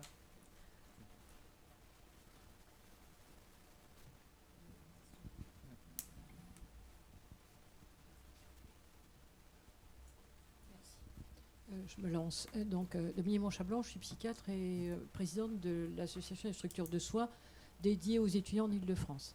Voilà, je regrette un tout petit peu qu'il n'y ait pas eu un mot sur la santé psychologique des étudiants, c'est dommage, mais je sais que c'était en filigrane dans vos différents discours.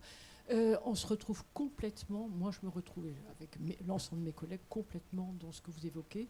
D'abord dans le déni très ancien des problématiques étudiantes, et en matière de santé, c'est exactement la même chose. Toutes nos tutelles de santé qui sont intéressées aux exclus du parcours scolaire jusqu'au Covid pratiquement, et qu'enfin le Covid a mis en évidence cette détresse psychologique des étudiants qui a monté depuis l'autonomisation des universités. Bon, j'ai fait une analyse justement puisque vous parlez de sélectivité. Et dans la compétition nationale, interuniversitaire et internationale, probablement une pression, évidemment, liée à la sélectivité qui est liée proportionnelle à la massification des étudiants. Et ça, on le ressent dans nos consultations, avec l'exigence, tout à fait ce que vous disiez, ça infiltre nos consultations, l'exigence d'avoir plusieurs cursus en même temps, etc., d'être surdiplômé. Alors, le Covid est arrivé et je vais finir quand même par une question. Mais sur le plan de la santé mentale, c'était intéressant parce que tout d'un coup, ça montrait en creux tout l'intérêt. On est vraiment de plein pied avec vous, nous les psys. L'importance de la communauté universitaire, c'est la communauté des pairs, la communauté des enseignants, parce qu'elle a disparu tout d'un coup. Et c'est pas seulement la question de la socialisation qui a posé problème, mais le défaut d'identification mimétique aux pairs, d'identification à la figure charismatique des enseignants, etc., qui tout d'un coup s'est effondré. Il y a un des éléments qui a été extrêmement délétère, outre l'enfermement, ça a été l'incapacité à se projeter dans un avenir meilleur. La psychologie de l'étudiant, enfin si je peux la résumer, c'est une frustration permanente pour un bénéfice différé. Et d'abord, il faut avoir la personnalité adéquate pour accepter la frustration. Puis surtout, il faut que le bénéfice différé soit enviable. Et la question peut-être se pose, parce que beaucoup d'universités, des grandes écoles notamment, nous contactent pour nous dire comment ça se fait que nos étudiants diplômés ils n'ont pas envie d'aller travailler. Enfin, en tout cas, pas dans le métier pour lequel on les a formés. Donc, la gratification différée, et on a vu pendant le Covid des pans entiers de vie professionnelle, d'activités professionnelles, industrielles notamment. Je m'occupe d'écoles d'ingénieurs, d'écoles de commerce, c'est complètement effondré. Donc, une très grande fragilité. Je vous remercie infiniment tous pour avoir mis l'accent sur l'aspect territorial et local. Et Dieu sait, tout ce que vous avez dit, c'est valable aussi en santé. C'est-à-dire que votre étudiant qui habite à 3 heures, il ne peut pas soigner. Et on a beaucoup œuvré pour que la santé elle soit au pied de l'université, voire dans l'université. Je ne veux pas résumer tout ce qui a été fait là-dessus, mais il y a tout à faire. Et il y a encore 5-6 ans, le projet territorial de la santé mentale a démarré. Ils ont fait une très belle intervention sur ces problématiques parisiennes. Ils ont juste oublié les étudiants. Donc après, la parole a dit les étudiants. Ah oui, les étudiants, il y a un problème pour les étudiants. C'était avant le Covid. Hein. J'ai dit le problème, c'est qu'ils sont 400 000. Ah, quand même, on m'a dit. L'agence régionale de santé. Hein. Voilà. Alors, ma question, parce que c'est quand même une question. Ma question, c'est qu'est-ce qu'il en est, cher monsieur, parce que vous êtes intervenu sur l'engagement des étudiants. C'est vraiment quelque chose qui nous tient beaucoup à cœur. Pourquoi ? Parce que moi, voilà, on commence à monter des dispositifs de pair et danse en matière de santé, notamment de prévention, aussi d'information et de repérage précoce. Hein. Donc, qu'est-ce qu'il en est à votre point de vue ? Parce qu'on a des regards assez différents sur la nature de l'engagement des étudiants aujourd'hui. Est-ce qu'ils sont aussi engagés qu'avant, notamment dans la vie associative ? Comment vous le sentez ? Quel regard vous avez là-dessus ? Ça m'intéresse énormément, surtout par rapport à ce que nous disent les enseignants de leur défaut d'engagement au sortir des études universitaires dans la vie professionnelle. Merci. Merci beaucoup pour votre question. On va peut-être prendre le temps de répondre à cette question-là. Et s'il y a des autrices ou des auteurs qui sont dans la salle et qui veulent aussi participer à la discussion, Quentin, tu n'es pas seul. Très bien. Je vais essayer de m'atteler justement à répondre à cette question-là. Je vais peut-être aborder pas forcément tous les aspects qui sont afférents à la question de l'engagement, comment il se construit, comment il se naît. Peut-être par contre quelque chose du point de vue un petit peu plus interne justement dans le militantisme et dans l'engagement dans les associations étudiantes. Sur la question, on va dire, de l'intensité, de savoir si l'engagement est plus faible qu'avant, j'ai toujours un regard un petit peu de prudence sur les discours qui justement renvoie à l'image du passé et sur une vision qui peut être un petit peu idéalisée. Par contre, moi, quelque chose que j'ai observé, c'est qu'on a par contre, justement sur les aspects de santé mentale dans l'engagement, un changement qui est, à mon sens, assez notable, sur la manière dont les étudiants engagés ont de percevoir leur engagement militant. Et là où il y a une dizaine d'années jusqu'à peu près au Covid, je dirais, qu'on a des carrières militantes d'étudiants qui sont des carrières d'engagement total, avec du coup l'ensemble des aspects de la vie qui sont régis par l'engagement. Et bien, après le Covid, justement, on a une interrogation aussi sur cette question-là de la santé mentale, aussi parce qu'on a vu des générations d'étudiants engagés qui en ont pâti, mais on a aussi justement peut-être un intérêt aussi à cette question-là, qui est peut-être liée à la dégradation encore plus importante des conditions d'études. Il faudrait pouvoir parler là-dessus, mais en tout cas, s'il y a un changement en tout cas qui me paraît assez significatif, c'est cette question-là justement de l'attention un petit peu plus prononcée aux conditions en fait dans lesquelles on va venir s'engager de la part des organisations et des étudiants eux-mêmes. Merci beaucoup. Est-ce qu'il y a certaines d'entre vous déjà qui voulaient compléter, qui souhaitaient compléter ou... Vas-y. Moi, je veux bien très rapidement, mais... Avec ton micro, sinon je vais me faire pendre. C'est pour témoigner dans votre sens sur l'importance de l'anomie parmi les étudiants et l'isolement, la solitude. Quand j'ai des étudiants en L1, un des premiers trucs que je fais à la rentrée, c'est de leur demander d'où ils viennent, de quel lycée ils viennent. Et j'écris au tableau le nom du lycée. Et à la fin, j'ai écrit 43 noms de lycées parce que j'ai 43 étudiants dans la classe. C'est logique. À l'entrée en L1, l'université de Nantes, elle a un rayonnement assez large. Il y a des étudiants qui viennent d'un peu partout. Bon, je leur dis, vous êtes là pour vous connaître. Mais quand je refais la même expérience en L3 et que je me rends compte qu'au bout de 2 ans à l'université, il n'y a toujours pas beaucoup d'interconnaissances, là, on ne peut pas écarter les questions de parcours et de sélection. Les étudiants de L1, à peu près la moitié passent en 2e année. Et en L3, on a une petite fraction qui va probablement continuer en master. Donc voilà, ils se sentent très régulièrement seuls. Dans une enquête qu'on fait avec Marie-Paul et d'autres, on pose la question, est-ce que vous avez parfois le sentiment d'être seul ? Parfois, ou souvent, si on met tout le monde bout à bout, c'est plus de 60%, je crois. Donc ce sentiment d'être isolé alors qu'ils sont là pour une vie étudiante qui est censée favoriser la sociabilité, il est très très partagé. Donc je pense que c'est pas sans lien avec les problèmes de santé que vous évoquez. Oui. Et on n'est pas une institution qui est si enveloppante que ça. pour poursuivre ce que je disais tout à l'heure. Je vais donner la parole à Julie Testi pour ne pas la nommer parce que je sais qu'elle est dans la salle et que je la vois. Merci. Donc, Julie Testi, pour réagir et répondre rapidement, parce qu'effectivement, sur les questions de vie étudiante, elles sont quand même très larges et finalement assez peu travaillées. Hein. C'est pas sur les questions de politique publique et de politique éducative, c'est pas quelque chose de... par exemple, sur les questions d'enseignement supérieur, on a beaucoup travaillé les questions de recherche, on a beaucoup travaillé la question effectivement de la réussite des parcours d'études, mais finalement, les autres formes de politique qui se développent à l'université sont moins étudiées. Alors pour autant, elles sont assez centrales. Effectivement, c'est un peu un nœud qu'on peut déplier dans plein de directions, sur les questions de précarité, sur les questions d'engagement, sur les questions de santé aussi. Moi, là, ce qui me vient un petit peu en tête, un peu à bâton rompu, sur ces questions effectivement de parcours d'études, de conditions d'engagement, en fait, moi, ce que j'ai l'impression de voir, et il y a aussi des travaux en cours avec Quentin, on va pas le cacher, c'est que, en fait, il y a quand même des choses qui s'opposent entre une vie étudiante faite par les étudiantes et les étudiants et la vie étudiante telle qu'elle est institutionnalisée. Et qu'en fait, ces effets de concurrence dont je parle un peu là dans l'article, en fait, ces associations non étudiantes qui, au détour de construction de dispositifs, en fait, prennent en charge ou veulent prendre en charge une partie de la vie étudiante, on voit des modèles qui s'opposent et donc effectivement qui correspondent peut-être aussi à cette vision qu'on a d'une vie étudiante qui serait peu développée, des étudiants et des étudiantes qui s'engageraient peu.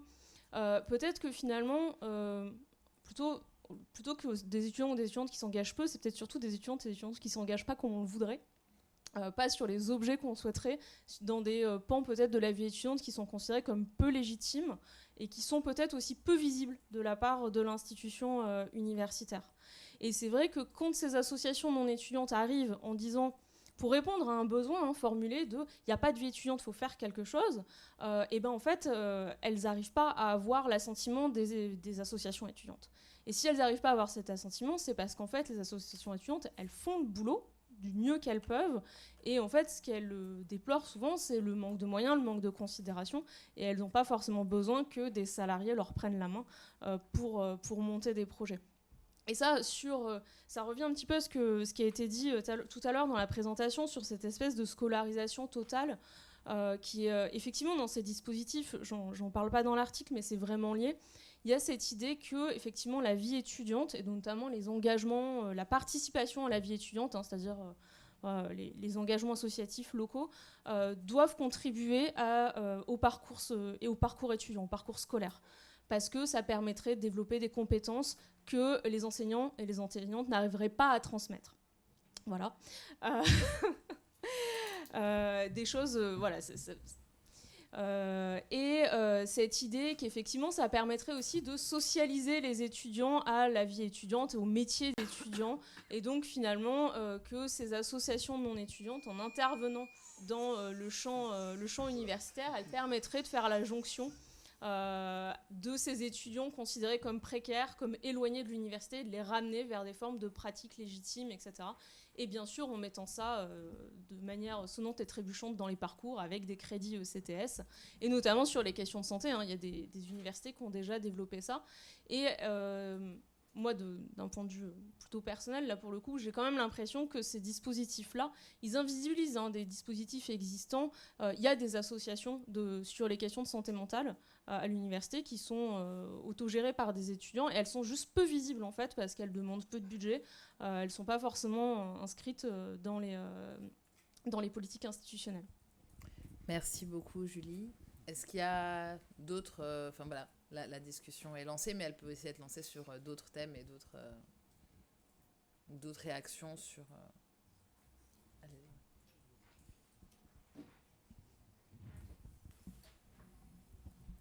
Oui, bonjour, je suis Éric Passavant, je suis enseignant à l'université de Picardie-Jules Verne, et donc j'ai écrit l'article sur les bourses Elijah, et je vous remercie d'ailleurs de l'avoir sélectionné.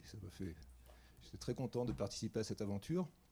je trouve que dans la discussion, en fait, la question de la précarité étudiante, elle est très présente. Alors que c'est qu'une dimension dans les articles que propose le numéro spécial, mais sans doute que c'est ce qui est aujourd'hui le plus critique. Enfin, moi, j'étais très surpris de voir qu'à Nanterre, il y avait seulement 20% des étudiants qui n'avaient pas aucun critère de précarité dans le petit score qui était indiqué. C'est quand même sidérant de voir l'ampleur de cette précarité étudiante. Donc voilà, j'ai été saisi par ce phénomène-là. Moi, je voulais revenir sur ce qui m'intéresse plus, c'est-à-dire les à côté, finalement, plus que la question de la précarité. Dans l'article que j'ai écrit sur Zelidja, ce que j'ai voulu montrer, c'est que Zelidja, c'est une organisation qui est un peu singulière parce que elle propose des bourses de voyage, et le voyage, c'est une pratique qui est plutôt une pratique des catégories plutôt favorisées, plutôt cultivées, et en même temps ce sont des bourses. Et donc en tant que bourse, elle s'adresse aussi à des enfants, à des jeunes qui sont plutôt de milieux populaires. Et donc cette association est assez singulière, et elle fait partie de l'ADN de Zelidja, puisque dans les années 50, la fondation Zelidja avait proposé des bourses de voyage, mais l'essentiel de l'argent allait à des aides aux étudiants. Et donc les lycéens de milieux les plus populaires étaient aidés. Il y avait même des chambres à la Cité universitaire de Paris qui leur étaient réservées pour qu'ils puissent continuer leurs études. Donc on a une organisation qui est particulière parce que c'est à la fois des pratiques qui sont plutôt des pratiques de milieux favorisés, mais en même temps qui s'adressent aussi à des étudiants qui ne sont pas forcément favorisés pour leur permettre justement d'accéder au voyage. Ce que j'ai voulu écrire dans l'article, c'est la manière dont finalement ces différentes catégories d'étudiants s'approprient cette expérience. Mais la question que je voulais poser, ce n'est pas celle-là.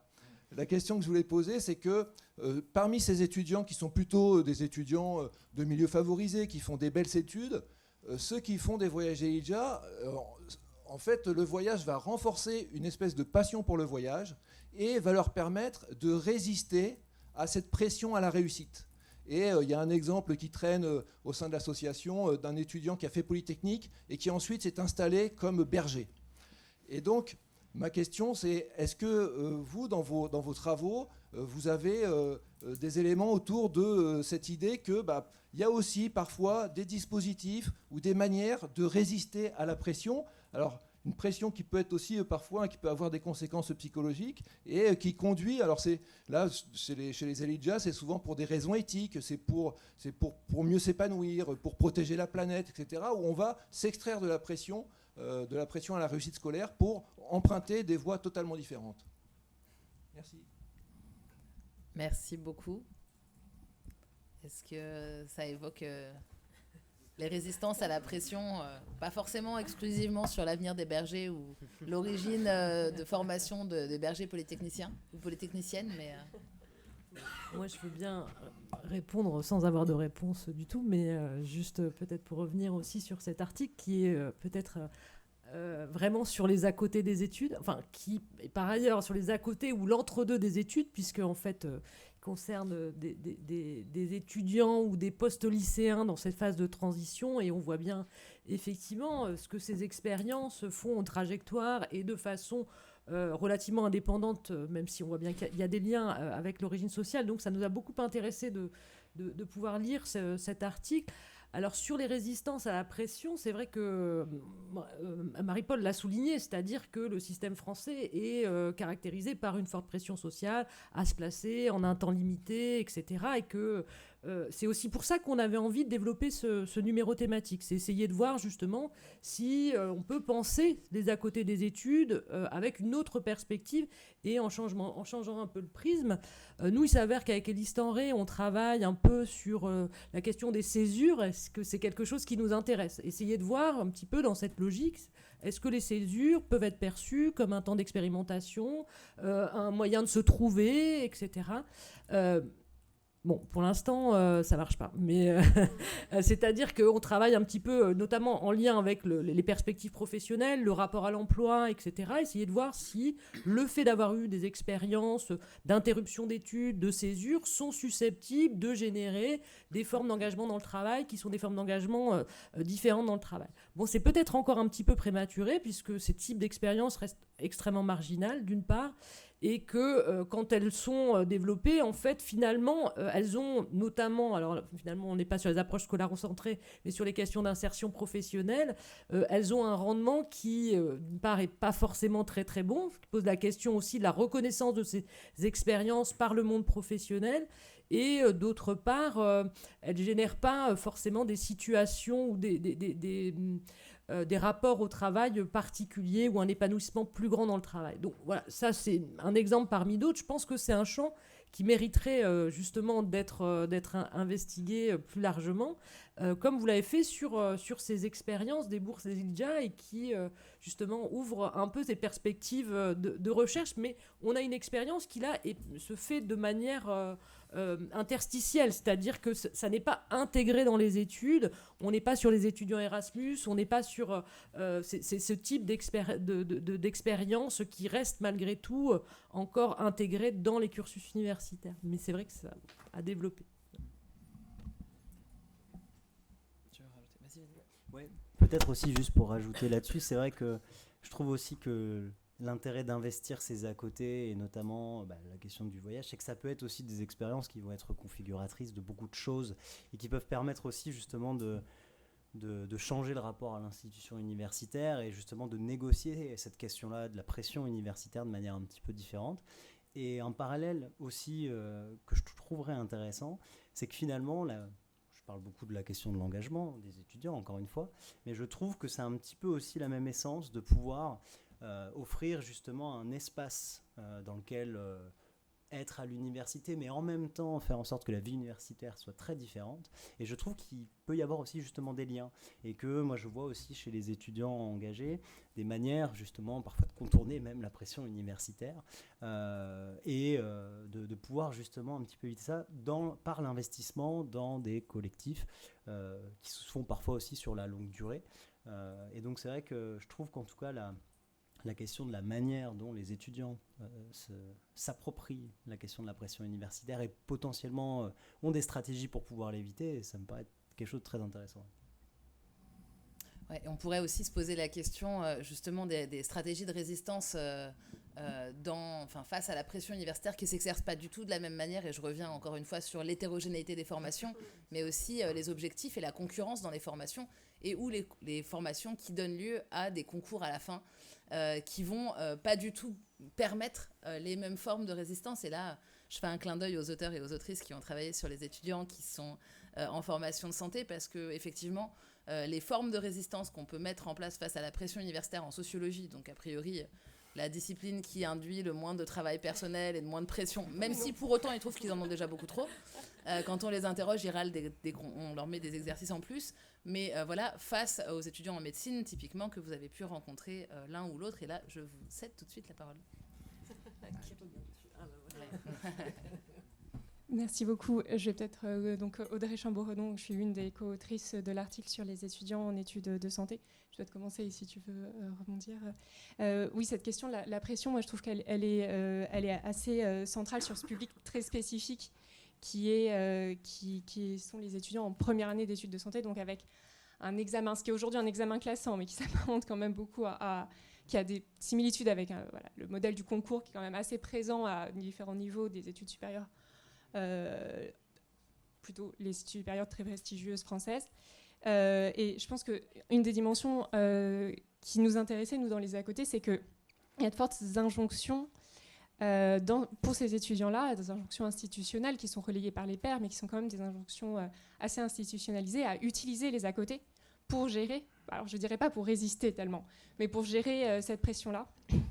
Et moi, j'ai l'impression, en tout cas, une des dimensions qu'on n'a pas beaucoup évoquées dans la discussion, mais que fait un peu ressortir notre article, c'est la question du genre face à ces injonctions-là, puisque ce qu'on a observé, nous, c'est quand même que les étudiants sont beaucoup plus réceptifs aux injonctions à prendre des pauses que les étudiantes. En tout cas, dans les discours qu'on trouve dans les entretiens, les questionnaires montrent qu'il y a aussi les étudiantes déclarent travailler plus que les étudiants, mais dans les discours, c'est quand même, en entretien, c'est quand même assez visible le fait que les étudiants vont largement dire oui, il faut prendre des pauses, c'est super important et je le fais, beaucoup plus que les étudiantes qui elles-mêmes vont se culpabiliser en disant il faut qu'on prenne des pauses On essaye de le faire, mais on n'y arrive pas tellement. Et là-dessus, c'était toujours un petit peu difficile à démêler. Je pense que nous, on a essayé de le faire un peu dans l'enquête, mais je pense que ça mériterait beaucoup plus de travaux, de savoir qu'est-ce qui relève des conditions matérielles d'existence qui sont liées au fait que les étudiantes qui vont, les étudiants et étudiantes qui vont le plus avoir de travail domestique, par exemple, c'est plutôt les étudiantes femmes de milieux défavorisés. Et qu'est-ce qui relève plutôt de la socialisation, déjà au récit de soi, mais aussi de la socialisation au travail, à être une bonne élève chez les jeunes filles. Voilà, moi je pense que c'est une dimension une question qu'on a posée dans l'article, à laquelle on a un peu essayé de répondre, mais je pense que ça mériterait quand même beaucoup plus de travaux à la croisée de ces deux dimensions de genre et de classe, conditions matérielles d'existence. Je sais pas si tu veux compléter. Merci. Donc Christophe Birolini, un des co-auteurs aussi de l'article sur les étudiants en passe. Sur la résistance ou ces questions-là, peut-être, et pour revenir sur ce qui a été dit précédemment, une chose qu'on a observée, c'est que du coup, les contacts avec les camarades, on parlait de l'isolement justement, mais l'isolement, c'est pas du tout le même suivant la classe sociale, notamment les étudiants en classe les plus favorisés, en fait, c'est ceux qui ont le plus de contacts avec leurs camarades. Donc en fait, c'est ceux qui, on va dire, profitent des contacts avec leurs camarades, tandis que ceux des classes populaires, dans ces études de médecine, ils en étaient coupés. Et moi, ça m'a fait penser à une autre dimension aussi. Je me permets peut-être une question ou une interrogation que j'avais par rapport à ça, qui était là, justement, on parle des à-côté. Et ce qui a été dit, c'est que justement, les à-côté sont, en tout cas, quand on est en situation de précarité, ça va contre l'idée qu'on se fait de ce que c'est les études, les à-côté. Et nous, ce qu'on voit en tout cas, c'est que les à-côté, en fait, c'est un cursus très élitiste, les études de santé, et les à-côté sont faits pour être pour les étudiants de classe supérieure, on pourrait dire. En tout cas, ça correspond bien à leur disposition. Finalement, là, la discussion qu'on a et ce qu'on est en train de montrer, est-ce que finalement ces à-côté, ça ne montre pas encore à qui les études s'adressent, qui sont les étudiants favorisés? Voilà. Merci.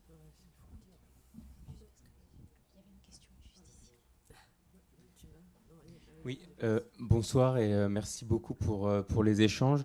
Je travaille au Défenseur des droits, donc sur les questions de jeunesse. On retrouve beaucoup la question de la précarité, du coup, qui a été largement abordée sur ce sujet des à-côté, qui est peu étudié, donc vraiment très intéressant d'entendre vos échanges. Moi, je souhaitais savoir, et un peu dans le prolongement, puisque la question du genre a été abordée, est-ce que une grille d'analyse sur les discriminations raciales, sur le handicap, voilà, on parle des étudiants, il y a une hétérogénéité notamment sociale, mais il y a d'autres caractéristiques aussi qui peuvent être prises en compte. Est-ce que c'est quelque chose qui est ressorti dans ces travaux et est-ce qu'il y a des inégalités d'accès aux à-côté, pas seulement fondées sur les raisons pécuniaires, mais sur d'autres critères, et peut-être que d'autres critères pourraient engendrer aussi des inégalités pécuniaires. Enfin, voilà, c'est ce prisme-là, parce que et merci aussi d'avoir abordé la question de Parcoursup et l'évolution un peu en perspective sur le monde académique, parce qu'il y a aussi des biais qui se jouent à ce niveau-là, et l'outil aussi peut être révélateur de discrimination. Donc voilà, je voulais poser cette question-là un peu de manière générale, si c'était quelque chose qui était pris en compte, ou en tout cas source d'interrogation à vos yeux. Merci beaucoup. Il restait une dernière question, c'est ça, Cathy? Alors, vraiment toute petite, si vous avez une question, parce qu'après, du coup, oui. on va... Merci de revenir sur la promotion de la diversité. Et les 30% de boursiers en classe prépa, donc qui remontent aux années Sarkozy. Effectivement, ces problématiques qui, je dirais, qui vont être dans la surenchère des problématiques psychologiques, avec des conflits de loyauté pour ces jeunes, qui sortent des quartiers, qui sont extraits de leur famille, de leur quartier, et qui arrivent dans les prestigieux lycées parisiens. Puis on se dit, ils vont entrer en grande école et tout ça sera oublié. Pas du tout, parce que je travaille aussi en grande école. Et ils retrouvent le plafond de verre, notamment, c'est exactement ce que vous disiez tout à l'heure, dans les à-côté. Et dans la vie associative, dans la pratique sportive. J'ai beaucoup travaillé sur la pratique sportive. On a fait pas mal de colloques sur la pratique sportive. Parce que c'est une dimension essentielle à la santé, en fait, et puis la socialisation. Et on voit bien que les socialisations dépendent de la nature du sport choisi. et que non seulement ça, mais dans certaines universités que je ne nommerai pas, le recrutement et le réseau à la sortie de l'université se fait en fonction du sport que le jeune a pratiqué à l'université. Donc, on n'en a pas fini, effectivement, de la... Comment dire effectivement, on n'est pas encore dans le brassage culturel, ça c'est clair, on est dans le brassage social. Merci beaucoup. Je vais laisser les mots de la fin peut-être aux coordinatrices sur les perspectives, ou en tout cas les questionnements qui étaient proposés, ou à Anne-Cécile, Tristan ou Quentin, si vous voulez rajouter en 23 secondes chacune. Très rapidement, puis je te passerai la parole. Effectivement, ça vous ouvrez plein de questions, plein de perspectives qui ne sont pas toutes traitées dans les 6 papiers, mais qui sont quand même assez transversales. Effectivement, la question du genre est prise en compte aussi dans les différents travaux. Les questions de discrimination sont relativement absentes, à part pour les travaux qui portent sur les étudiants étrangers, les doctorants internationaux, où montre bien, en fait, les chercheurs montrent bien aussi, au travers de ces dispositifs et de cette stratégie Bienvenue en France, aussi la variation des conditions de vie des étudiants selon l'origine des étudiants. Voilà. Donc, après, je pense que je vais laisser la parole à Marie-Paul, parce que travaillant à l'OVE, je pense qu'il y a plein de ces perspectives, étant chargée de mission à l'OVE, qui ne sont pas présentes ici dans ce numéro thématique, mais qui sont abordées notamment dans les enquêtes qui sont menées par l'Observatoire national de la vie étudiante. Je ne sais pas s'il y a Primo ou des choses comme ça. Sur les discriminations. En 23 secondes. Oui, ok. Concernant les discriminations, donc il y a effectivement des possibilités dans l'enquête conditions de vie 2023 de l'Observatoire de la vie étudiante d'avoir des informations plus précises, puisqu'il y a un volet inspiré de l'enquête trajectoire et origine de l'INED qui permet de traiter ce type de questions. Ça, c'est un premier élément.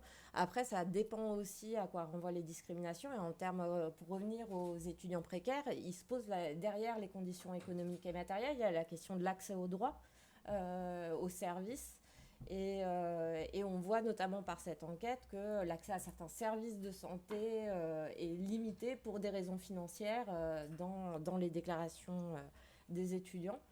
Donc, pour les précarités. Et sur la question générale, je voudrais brièvement réagir sur la perspective scolarocentrée et ce qu'a indiqué Tristan. Moi, spontanément, j'ai aussi un peu... je suis quand même pas mal sur les trajectoires dans mes travaux par ailleurs, mais vraiment raccrochée aux conditions matérielles d'existence. Et c'est pas...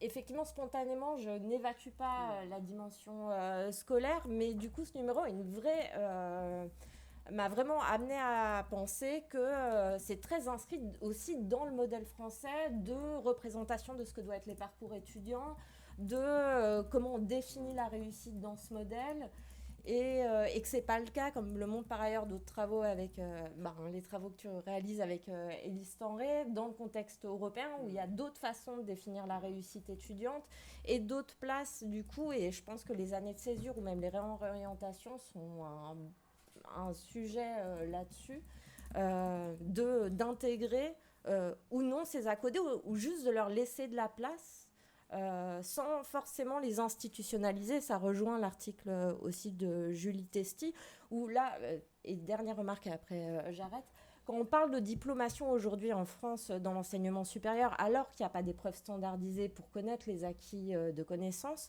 on parle du coup des ECTS. Or, de plus en plus de politiques d'établissement et nationales visent à intégrer dans les parcours, et donc c'est en ce sens-là qu'il y avait une forme de scolarisation, les engagements associatifs, etc. Et en fait, c'est des processus qu'on a vus par ailleurs dans l'enseignement secondaire, où on a essayé de traiter l'arrivée d'enfants de milieux populaires en étendant la sphère de l'école, en réalisant des activités extra. Donc je pense qu'il y a plein de... Le lien avec le secondaire et les travaux traités sur l'enseignement secondaire, par ailleurs, ce serait aussi un angle à creuser sur la manière dont... nos établissements gèrent une transformation de la démographie de nos étudiants.